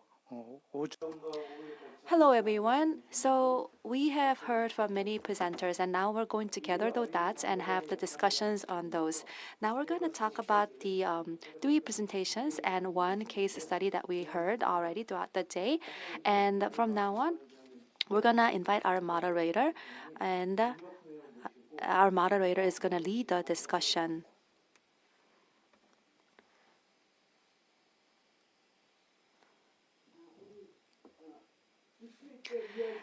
Hello, everyone. So it's been a 2-day long, and I feel that our audience is really fully engaged. But at the same time, we are virtually live for many people to join us, though virtually. Now, I am a moderator. My name is Moon Myo, and I heard the presenter sessions from yesterday and today. So maybe a few thoughts to share with you before we get started. I realized that this National Folk Museum of Korea is amazing. This Folk Museum of Korea has been holding this academic symposium, and the contents is very thorough, and there is the substance, and the presenters are very well represented, and that they are bringing such in-depth to this symposium. So I want to really truly mean that this is an amazing gathering. So today, I would like to say that the Director General of Graz Children's Museum of Austria, Mr. Jörg Esterbier, has joined us this morning to give us insight on the Living the Future Museums as Pioneers of the 21st Century Education. Though he's not here for the discussion, he brought us such great value to the symposium. And the second one was followed by Professor Liu Jae-man of Seoul National University of Education of the Education Effects of Play Experiences in Children's Museum. I was shocked literally to see how thorough his research was. Next presentation was about the changes of future education in museums and schools, concept exploration of participatory museum schools by our curator of the National Folk Museum of Korea, Koo Min-kyung, and I want to applaud hard work there. And the next one was about the eco-early childhood education in children's museums. And Professor Kim Eun-ju of the Busan National University shed a light on it. There are various symposiums on early childhood education, but she's the head of the early childhood education, and she brought us great food for thoughts for all of us. And last one was the examples of exhibition for infants international exchange exhibition I Can Do It by Director General of Hansang Baekje Museum Kim Ji-yeon. I want to once again thank all of these people. Now, we do have an amazing list of discussions as well, and I would like each one of them to introduce themselves, please. Hello, everyone. My name is Kwak Shin-suk, Director of Children's Museum Division at National Museum of Korea. Hello, everyone. I am from Seoul Dokam Elementary School. I'm the principal, Jang Jin-hye. Hello, all. I am from Gyeonggi Cultural Foundation's Research Fellow. My name is Kim Jin-hee. Great to meet you all. Hi, all. From National Folk Museum of Korea, my name is Eun-mi. I'm the senior curator at the museum. Thank you all for 4 discussions. So that's the way we're gonna go. Each and every one of the 4 discussions is going to have 10 minutes maximum, but we'd like to limit it to 6 to 7 minutes each to bring their thoughts about the discussion on the lectures that we heard or the presentations we heard. And after that, our speakers who delivered their presentation already will get a second chance to maybe add or maybe highlight some of the facts, a maximum of 5 minutes, but I would like that to be 3 minutes, in fact. So that's the order of the business. After all of that, if possible, we would like to open the floor to the audience for the comments or questions. I think that would be a great way to proceed with this. So for that, we're going to start with the Education Effects of Play Experience in Children's Museum presentation. And for that, we'd like to invite Director Kwak Shin-suk of Children's Museum Division at National Museum of Korea. Hello, everyone. Now I'll be talking about what I heard from Professor Yu Jae-man of Seoul National University of Education. I'm sure many of you were there to listen to it, but back in 1995, Children's Museum first began to be established. So it's been about 3 decades already. And already around the country, there is about 50 such museums. And besides those state-run, there's also the private-run and also similar ones that are burgeoning in numbers nowadays. You can see the rapid growth of the Children's Museum around the country. And against this backdrop, I think it's important that we look at what the true essence of it, and for that, the theoretical theories of play experiences is something that we need to look at, and that's precisely what Professor Liu did, and I want to recognize his hard work on this.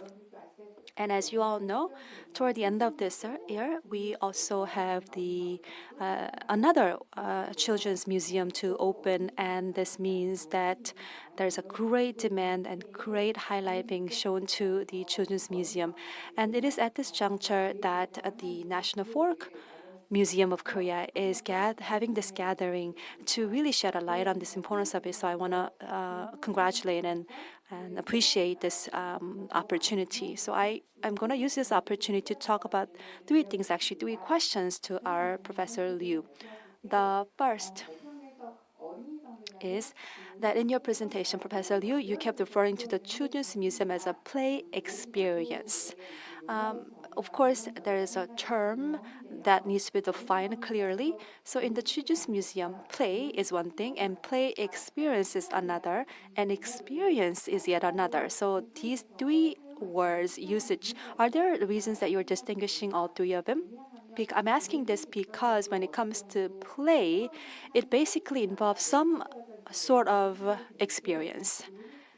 And the reason they're using the word play experience into the two words together, so I was wondering if there is any significant the meaning attached to it when you use those words. The second question I'd like to direct to Professor Liu is the educational effects. So we talk about play, the effects of play, and it seems that the educational effects of Children's Museum and the educational effects of play seemed to be pretty much the same. Of course, when it comes to pure play, it could be alone, but in the Children's Museum, there's objects, hands-on objects when it comes to playing, and there's a lot of interactions, therefore, involved in that play. But my question is that educational effects of Children's Museum versus that of play must be distinguished, I think, but it seemed that in your presentation, there weren't any salient differences, although and most of it was very similar. Of course, Children's Museum evolves around the play itself, which is why the educational benefits must be around similar. But I would think that Children's Museum should have more than just play's benefits, because it has the hands-on objects and exhibitions, many other factors added on top of the simple play. So I was hoping to see more salient features added specifically for education effects of Children's Museum. Last one is that when we're talking about education effects Children's Museum, I was wondering, is it only just the children that are enjoying the benefit? Because obviously it's not just the children that enter those places. They accompany parents, adults, even the grandparents, and etc. So I would think that for children to truly enjoy and take the full advantage of play, there must be roles of the adults. And in that vein, the adults should also have some sort of benefit. I'm asking this because, again, children do not come there alone. They must come with adults, and either educational or even aesthetical or the emotional benefits should also be brought to the adults for them to have the incentive to bring their children back to those places.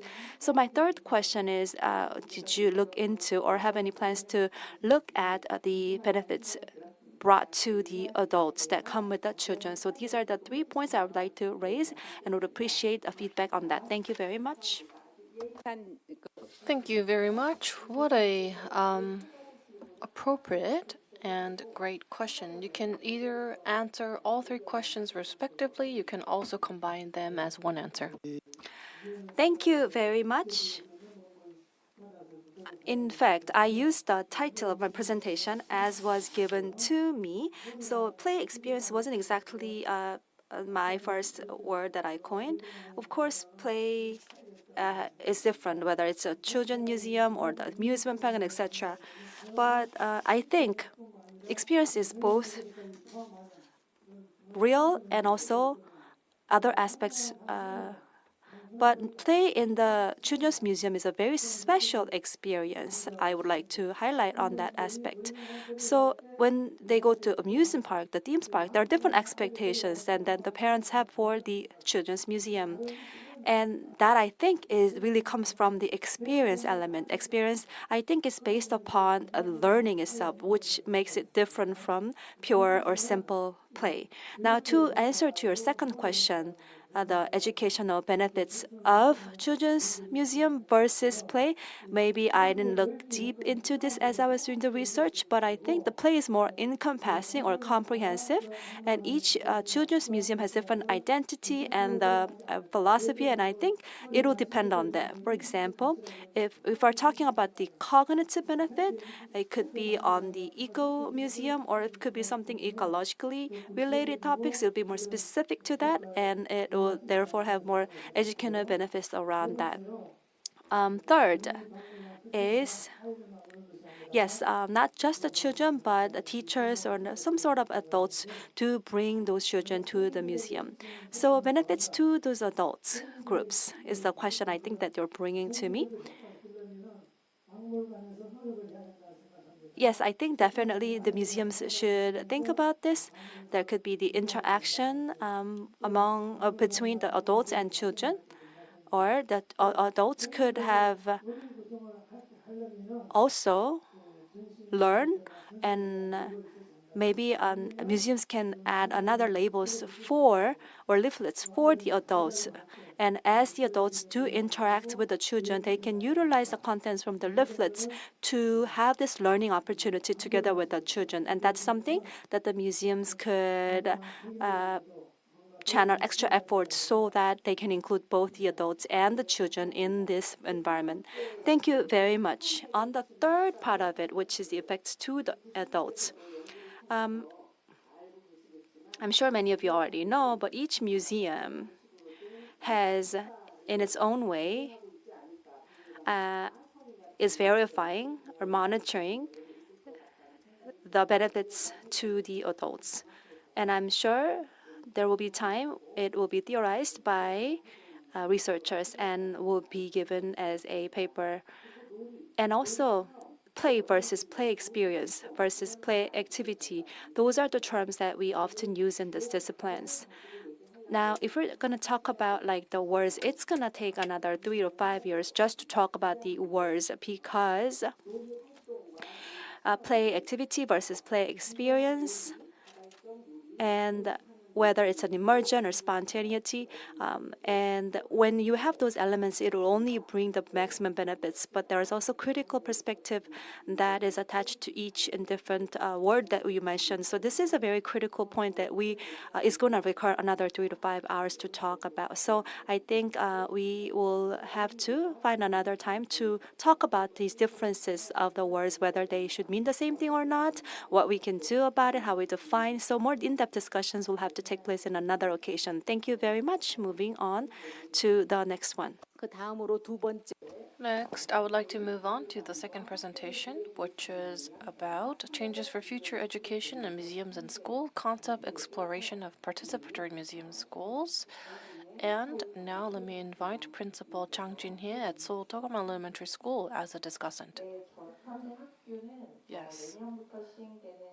Currently, we are going to be focusing on the 2022 revised curriculum and the tasks to revitalize participatory museum schools.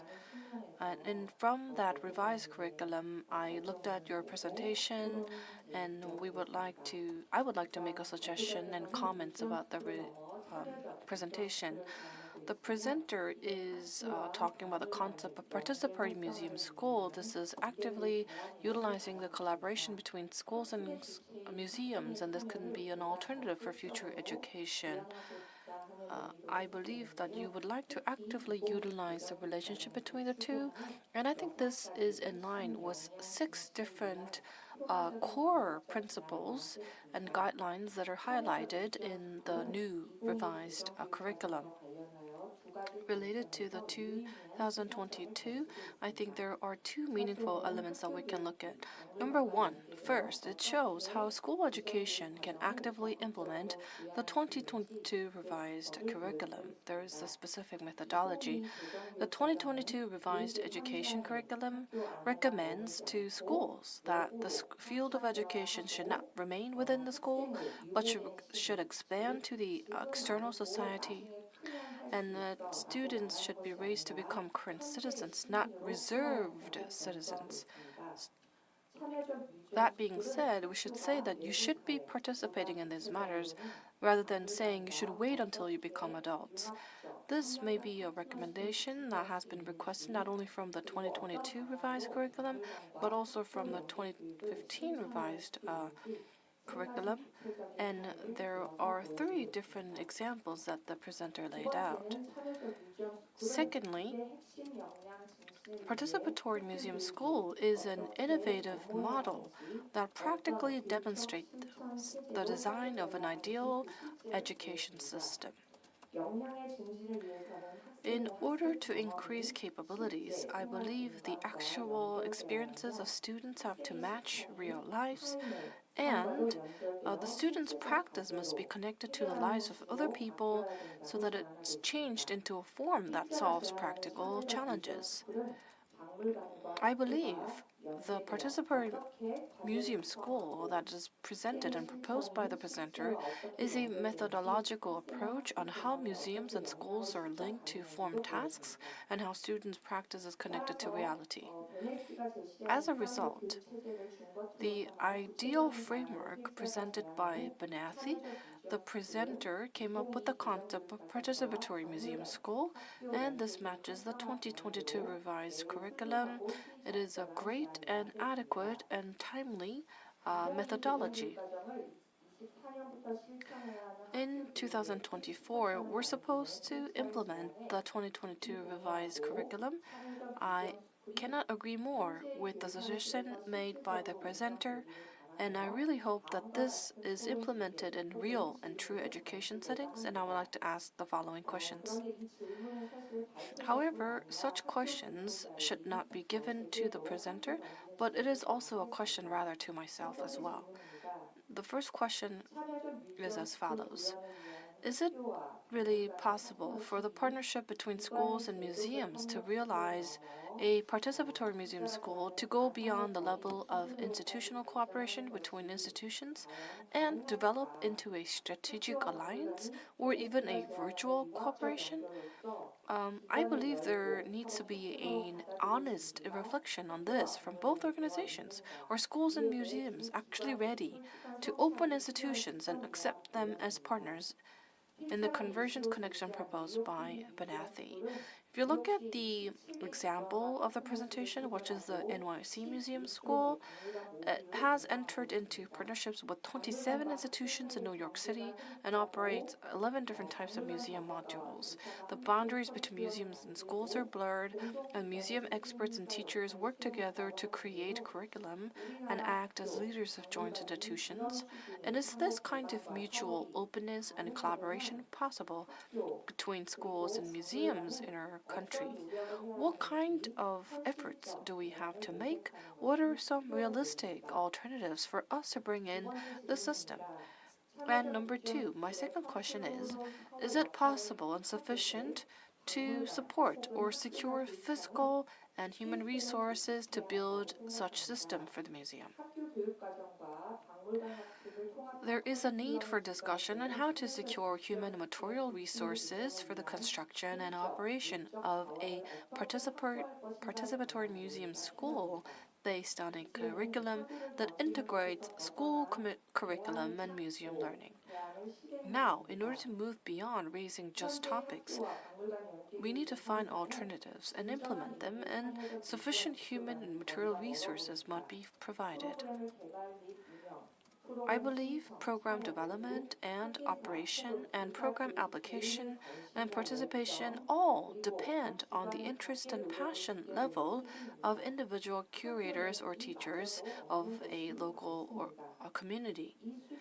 And there are many places where there's no such zeal in terms of school environments. That's why we need to build a system. We should not just give obligation to schools only. We need to come up with a system so that it can support the linkage between schools and museums. I think an alternative would be to explicitly secure class hours in the curriculum or to make efforts to link up at the level Office of Education and the Museum Association. This is everything from my side. Thank you very much for your comment. Since you are the principal of an elementary school, I believe you have examined how museums and schools can come up with a realistic approach to bring in great ideas and models. And now I would like to pass the microphone over to Koo Min-kyung, curator of the National Folk Museum of Korea. But this is related to educational curriculum. Maybe it's too much to ask how she can come up with alternatives or plans since she's a curator. But still, you can make a suggestion to the Ministry of Education about what kind of policy, educational policy, that would be helpful for better collaboration between two organizations. Thank you very much for your comment. So I believe there were some suggestions made by Principal Zhang, and as a person who needs to find such alternatives, I believe the expected results should depend on the systematic need for the structure. And I really said my research results would be conducive to building such mechanism. It shouldn't depend on personal interest or individual organizations. It should be reflected on the national educational agenda and should be built into a clear system. And I wanted to emphasize the need for that approach. In 2020, we looked at the 10 major tasks after the pandemic, and this was announced by the Ministry of Education. And what I noted was that there should be private and public collaboration model and come up with a new school approach, future innovative programs on pilot projects, and also having local specialized zones for education and special governing zones for education. And when I saw these keywords, I saw that the time has come. And I looked at how these societal and environmental changes are impacting the operation of museums and how museums have been serving as a social and educational organization. In the middle of that changes, we truly need that change. However, realistically speaking, after the announcement of the plan in 2020, and when I go over all the topics of your comment, I looked at some of the writings of the Ministry of Education in 2023, and what I found was by building collaboration, there is freedom that should be given to schools. And then it also said you have to look at American charter schools to innovate the schooling system. And I was so happy to find that.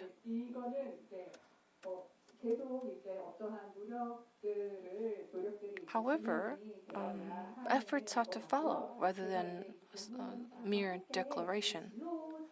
And when I was writing this paper, I also reviewed how education counseling on their career or students' future jobs would be carried out. And I think we should always look to some of the advanced nations, exemplary case studies and models, so that consecutively those promising plans can come to Korea as well.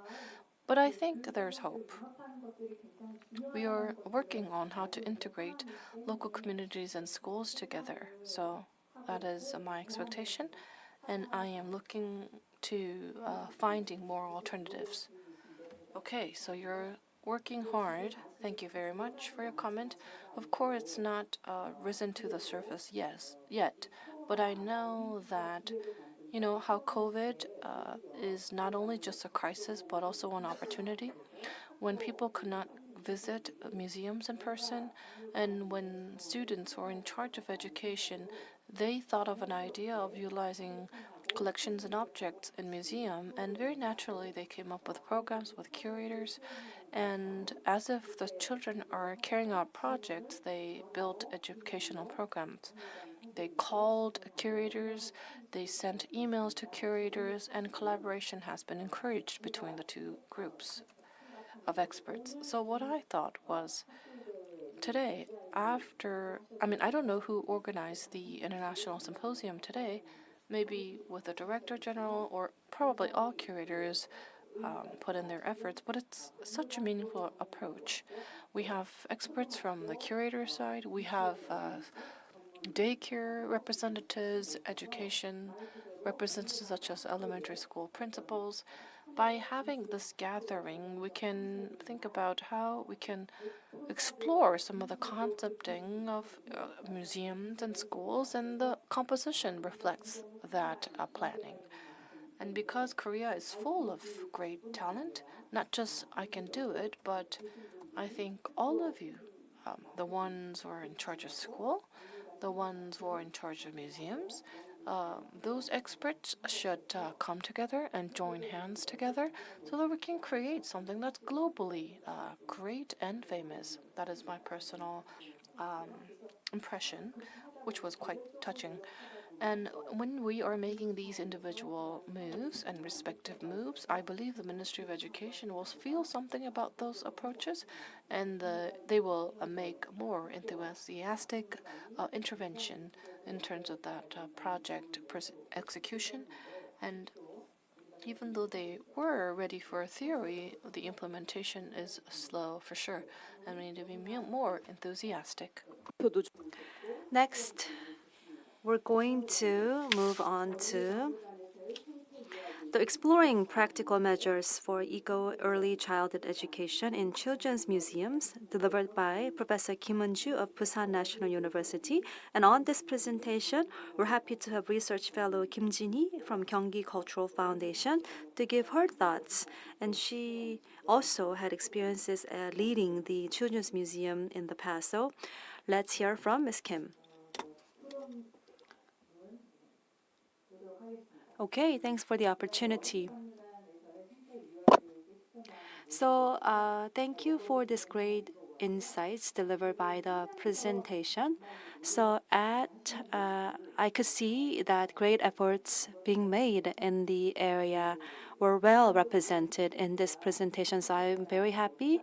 And during my times from undergrad to doctoral degree stages, I had some questions and confusions, and they were all clearly elucidated by this presentation. And I'm very happy for that.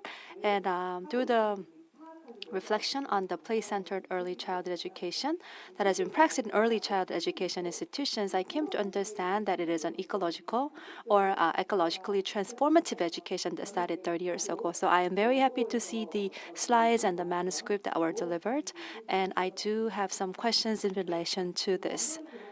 So when I first read this presentation, my first thought was that it was very similar to the Waldorf education that I presented in my graduate school many years back.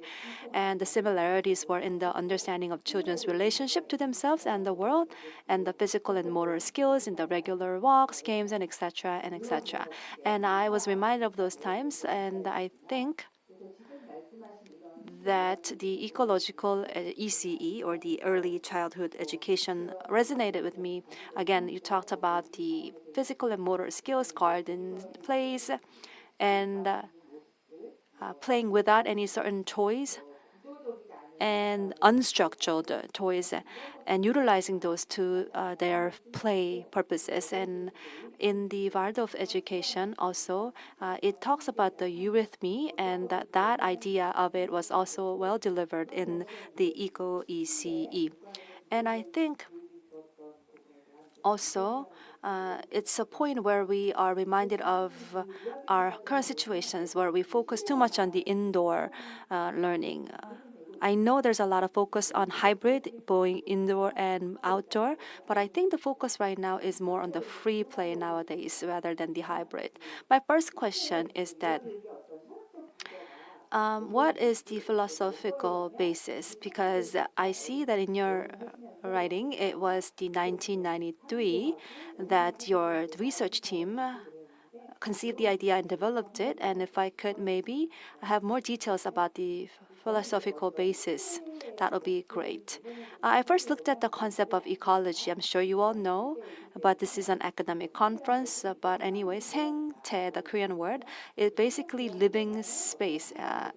And this is about the interaction between life or nature with human, and also there is the discipline dedicated to ecology, and it's the way living things live in the natural world, or the interrelationship and interdependence between living things and between living things and their environment. And there's issues with the pollutions on the planet, and now things are being expanded, and the idea is really growing from 30 to 40 years ago. So to summarize this in a nutshell, life and the environment are interrelated and interdependent. And this is why biology has moved beyond the natural environment and is now the study of the global environment. And I'm sure you're all fully aware of this. And remember how hot and scorching it was this summer, and we are definitely seeing the effect of the changes in the planet. As the human environment has emerged as a big topic, environmental issues have changed, and environmental education has evolved and changed because of this. In fact, last year, I planned another economic seminar, and there was a keynote speaker at that time. And quoting him, there are three trends or developments. The first trend was back in the 1970s and 80s, and we called it living environmental problems, mainly about the pollution problems. And this has been already well recognized. This is about using less water, using public transportation, separating garbage. We all know this. We're all putting it into practice to some extent. And second trend or the evolution is back in the 1990s, and this is about a response to the degradation and destruction of the natural ecosystems, about the environmental education in relation to that, and aims to cultivate ecological sensitivity and bioethics. Now, the third development of this is in relation to the biodiversity, lack of such, and the pollution in the water, the ocean, as well as the energy or the climate crisis. So this is what we mean by the ecologically transformative education that is coming to its being in response to those changes. And we know that without such efforts, we won't be, or our next generation won't be able to enjoy the planet as we do. And I think the pandemic has awakened us to this importance of it even stronger. According to Seoul Metropolitan Office of Education, which held the Ecologically Transformative Education Forum for the first time, and it announced the mid to long-term development plan for ecologically transformative education as well. And there's also a law added to it in the Basic Act of Education, and it mandates that the states and the local governments themselves should make efforts to ensure that all citizens receive ecologically transformative education. Now, basically what the ecological education means is that, like I said, the three developments, all three of it must be incorporated in our transformative education. So the first one is the living, second one is the ecological sensitivity, the third is the the planet's health. And all three of it must therefore be incorporated together. And the visions and of course, the mission should be aligned with this. And I think all three aspects of the education can be completed. And I know that it's usually the infants or the children that are the target audience. But in the summer vacation, even the upper elementary students do participate. So I think they can be a viable audience as well. Now, this brings me to the second question.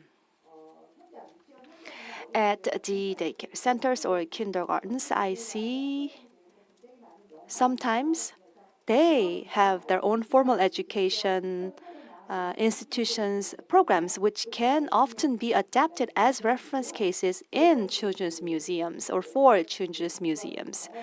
And my experiences tells me that there are many ecological ECE programs that I know that are taking place in Korea, and the one is in Gyeonggi Province, and there's also one in Pangyo Environment and Ecological Learning Center. There's another one in Seosan area as well, and foreign cases there's an LA Kids Space, Acton's Discovery Children's Museum, and Madison's Children's Museum, and Denmark's Louisiana Art Museum, and etc.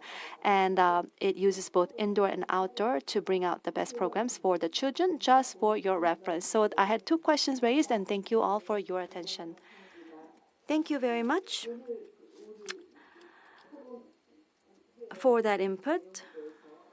Now I would like to give an opportunity to Professor Kim Eun-ju of Busan National University to respond and react to the comments raised by Research Fellow Kim Jin-hee.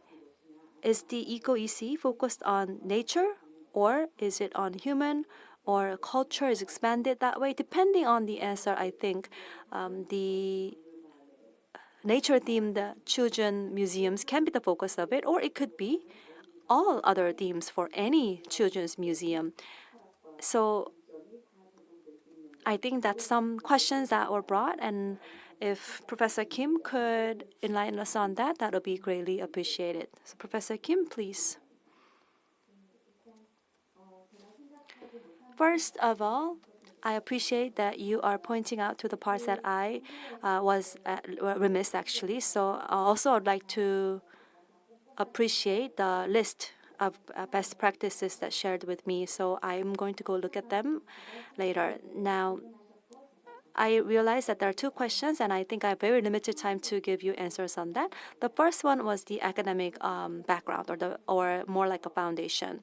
I briefly mentioned in my presentation, and at first, when we started this whole idea of it, we looked at what was happening at the time, a direction we wanted to pursue. And what we focused most was the children had lost the essence of true childhood and nature and play. And they lost the authenticity of being children, and we thought, what we can do to fix this problem? And I think the academic or philosophical basis was the ecological universe, or the way we look at the world. In the past, children were very children-like. But now there's high competitions going on, and children of today aren't the same as before, and there's a lot of focus and burden academically succeed. So we thought about focusing on the lives and valuing all life that each children brings to this universe.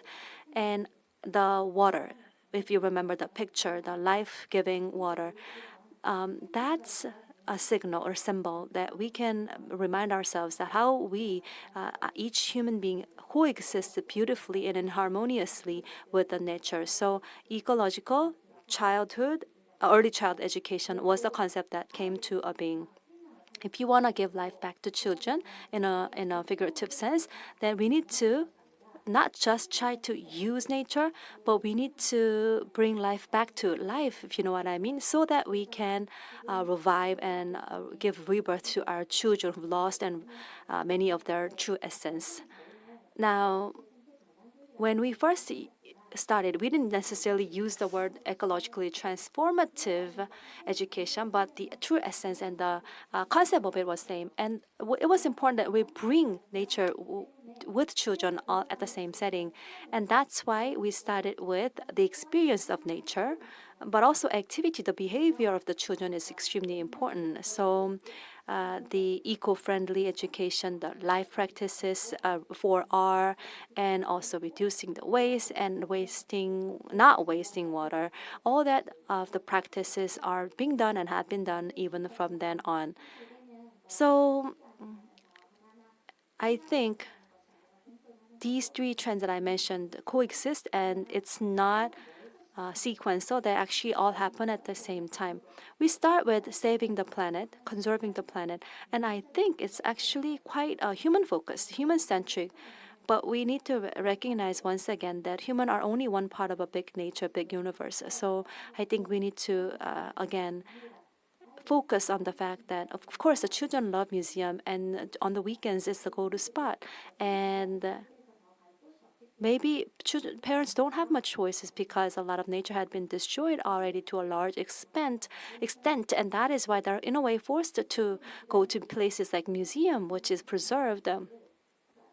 And in those, I guess, haven for them, the climate issues, the environmental issues must be put at the very front for the children and parents to see and try to tackle themselves and learn about it. And it's not just giving them or inculcating learning only, but it has to be something that they change and move the mind so that they can be the change agents later on. And this also means a more in-depth and true experience must take place at the museum level. And to answer to your second question, there was the four customs activities and programs that we did, and at the museum or even at the school. We also tried to integrate different ages, and there were intergovernmental exchange programs. And if they could be incorporated in the museum setting as well, I think we will live a life of coexistence, living next to one another. And this can be learned firsthand from a very early stage. Thank you very much. Thank you so much for that answer. Well, I am a professor at the childhood education, and I also have own or actually lead the Children's Museum, and I am reminded just how overwhelmingly a lot of work that I have in front of me. And no matter what focus in each and every Children's Museum has, the natural environment must definitely be provided and to the children, no matter what it is. And the policymakers must recognize this, as well as all of us here represented. And not just nature, but no matter what theme or subject it is, this concept must be applied in its entirety so that nature and culture and exhibitions, of course, in children's museums can also be linked and intertwined for us to find a meaning in it. So thank you once again for giving that great idea. Again, I want to thank all these great presenters and the discussants. Let's move on to the very last one. The last presentation was examples of exhibition for infants, international exchange exhibition. I Can Do It. It was presented by Director General of Hansung Baekje Museum, Ms. Kim Ji-yeon, and this time Senior Curator Lee Eun-mi is going to comment on that presentation.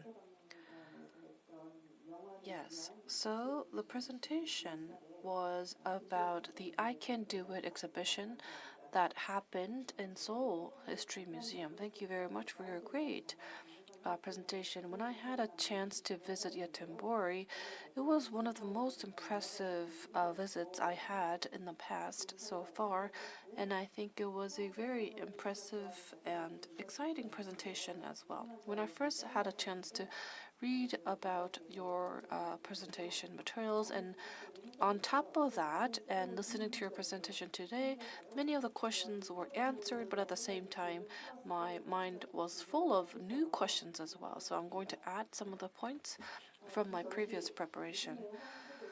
So if you look at children's museums, I think the age target is getting lower and lower. When we first came up with children's museums, we targeted older elementary school students, whereas now we're targeting down and down to include the lower elementary schools and as well as toddlers and infants. And it was quite impressive that you included and targeted 0 to 2 years old for this I Can Do It exhibition. And if you look at the process of preparation, it's not just a arbitrary decision that we made. It was a collaboration with curation team plus local sound directors and other teachers and different experts came into the play for 2 years long planning. And when I was reading about this, maybe what's the role of the Museum of Yetenbori played for the preparation process? And you said it's not just the city museum you showcased this exhibition, it was a round tour of different venues that hosted the exhibition. And I believe after the Seoul show, probably another region is taking charge of I Can Do It exhibition at somewhere in the world. So any other comments related to the prep process, I would appreciate that. And related to this point, what I would like to say again is, as an educator, I think local community and having an opportunity to work with different experts, it's a very precious opportunity. However, in addition, what I was thinking was, from a traditional museum approach, when you're operating a children's museum, let's say we're going to come up with this particular exhibition in Korea, and what about sound directors or movie directors who are interested in children? Do you think in public museums they would accept that approach or ideas? Because there's so many different stances in museums, and traditionally speaking, how is that going to be correlated with the collections and objects that the museum has?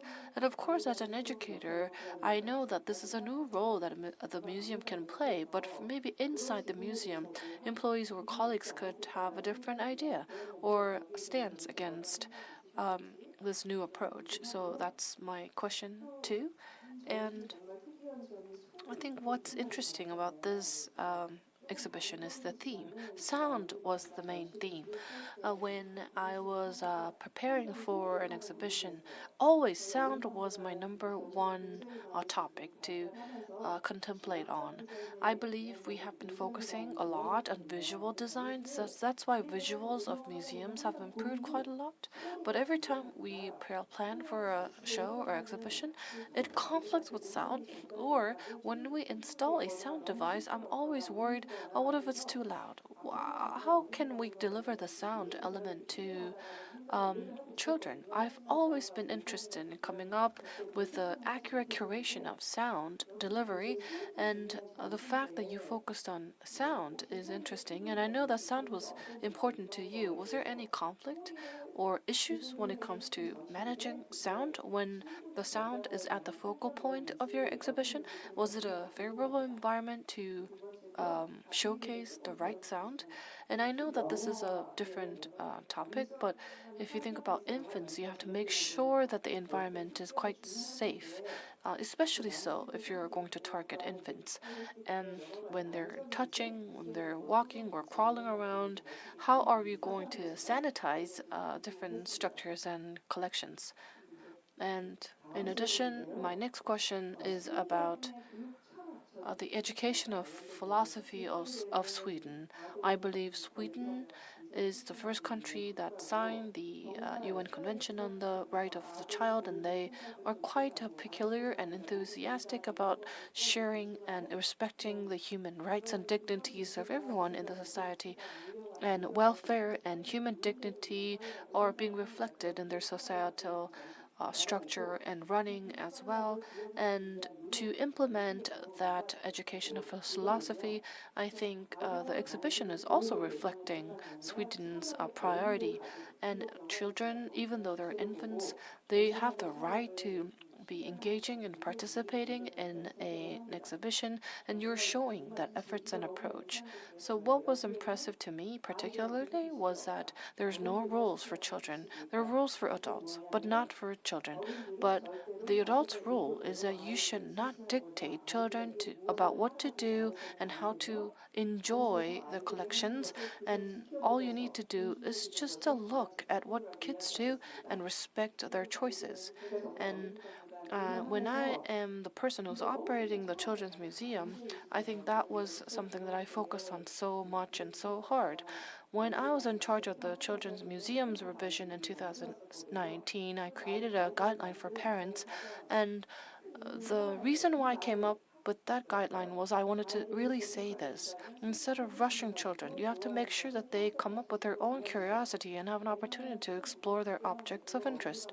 Because back then, Children's Museum was not quite popularized and common, and Children's Museum's actual space, when you look at what parents or children would do, when children come to a specific object or collection, parents would come, hey, kid, come here, take a photo here, or come over there, go over there, try this. And whenever I looked at those scenes, I was regretful about how the intention of the Children's Museum exhibition was not properly delivered to end clients and viewers.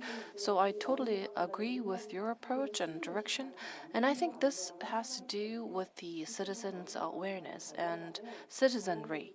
So now, viewers and parents, I think their attitude has changed probably a great deal within that 10 years of span of time. However, specifically, this particular Art I Can Do It exhibition embodied such philosophy during the actual operation. How did you see this? How's that philosophy reflected in viewers' attitudes or participation? From their behaviors as viewers, did you do some research or measuring of the roles of parents or how children and infants enjoy the show? And I believe probably the first attempt was this particular infant exhibition. What was specifically rewarding? What was specifically challenging? And what lessons can be learned when you are going to, or we are going to prepare for the next show for infants? Thank you very much for your comment. I believe this is only possible. This comment is only possible from an expert who has an experience of running, preparing, and operating the Children's Museum. To answer all these questions, probably Director General Kim Ji-young could not go home, but please do your best. Well, I think I can summarize your questions into three different categories. Number one, when it comes to new collaboration mechanism, I quite welcome such approach. If you think about the Natural History Museum of France, the most representative collection is the Ark of Noah, and that was curated by a director in France. So, in line with that, I think instead of some perspective only given by curators, we should try to incorporate other people's perspectives as well. Historians, or in the case of Hansong Baekje Museum, we can think of archaeologists, and we tend to collaborate with those experts. But at the same time, just like this particular museum, we could work with music directors or movie directors, and when you come up with a collaborative mechanism, a new approach and new taste could be implemented. And number two, related to your question about sound conflict. Sound conflict, of course, these are sounds that are not audible from adults. These are for children. When they touch an object, it could be delivered as vibration. And when they lie down, there are very minor and small sound, which is quite subtle. However, when we say electrical stimulus or delivery, we may think that that's harmful to infants. When we look back, we don't really use the electrical mat, even though we used to love it in the past. But they have assured to us that all these structures and collections are quite safe. Of course, we put special attention to safety, and when it comes to electrical wiring, because it's a planned exhibition, we would put all the wiring under the floor, and of course that was costly, and we had quite a fight with the vendor for wiring because I mean it's a planned exhibition, and why would you place and install all these wiring underneath? I mean, are you sure that this was the case in Sweden? And then they were saying, oh, with this budget, how would you do wiring on the floor?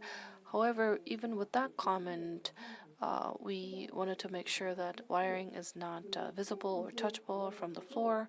And when it comes to hygiene and sanitation, because it was before the pandemic, it wasn't as rigorous as right now because it was before the pandemic, but because it was targeting infants, we were very diligent about cleaning the surface and sanitation. I would say we're more rigorous than Sweden. Sweden is like, oh, it's okay, whereas we were quite aware of the sensitivity of parents and mothers. So every segment we received bookings and reservations so that one segment of time when kids would leave, then we will sanitize, and then the second group of people or groups would be let in.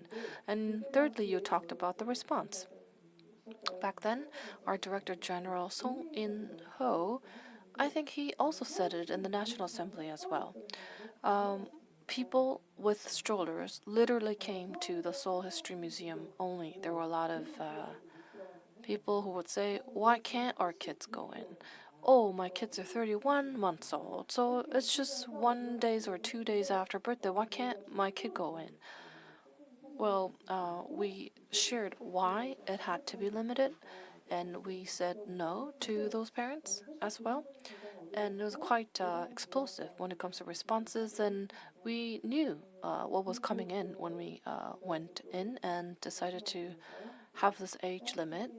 And I know that I have to be very succinct because I'm the last speaker, but I am now at a place and position to create a children's museum as well. And I want to always tell people or curators that you shouldn't always go for catching two birds with one stone. You should, whenever there is an issue, you should either focus on what to show to our children, or you should either focus on making sure that you create a space where children would like to come back to all the time and making it into a habit. As an initial experience, I would really want my kids to have their first encounter with a museum to be this place. So I would like to say, whatever you plan or prepare, think about what kind of museum it should be and focus on one instead of both. Thank you very much for your comment. Oh, what a deep discussion, questions and answers, but at the same time, you were very good at respecting the time given. And now I would like to open the floor. If you have any questions or comments, please feel free to share your questions or sharing your comment. Any questions or comments to share from the floor? Well, I believe that we're all looking for the next opportunity to ask questions, and it's all about time that we go home. But maybe what I can do as a moderator is give a very last 1 or 2 minute opportunity to share your last thoughts. Anyone? Yes, please. I think I said it earlier. When we have this revised curriculum coming in, I think our focus is at the need for having external linkage with schools and other external organizations, and we have been putting our thoughts into how we can better connect museums and schools. I'm sure museum employees or colleagues have been thinking the same, but at school, we always think about how to collaborate better with museums and museums' approaches. So in that sense, we should create an environment where different and a number of experiences are provided, and I think more active and enthusiastic efforts have to be there, and there has to be a structure or system that has to be built, and I want museums to play a bigger role. So I would like to suggest all the high-ranking officials at the museums. I believe there are quite a few of you over here. I would like to maybe I asked too broad of a question or wide of a question, but I just want to really take this opportunity to ask all of you, please come up with a structure or system so that museums and schools are better linked. Thank you very much. This is what we need to ask you too, Principal Jung. Thank you for asking the question to us too. We have Director General Kim Jong-dae, who has been organizing the international conference. I'm sure he has enough power to do so.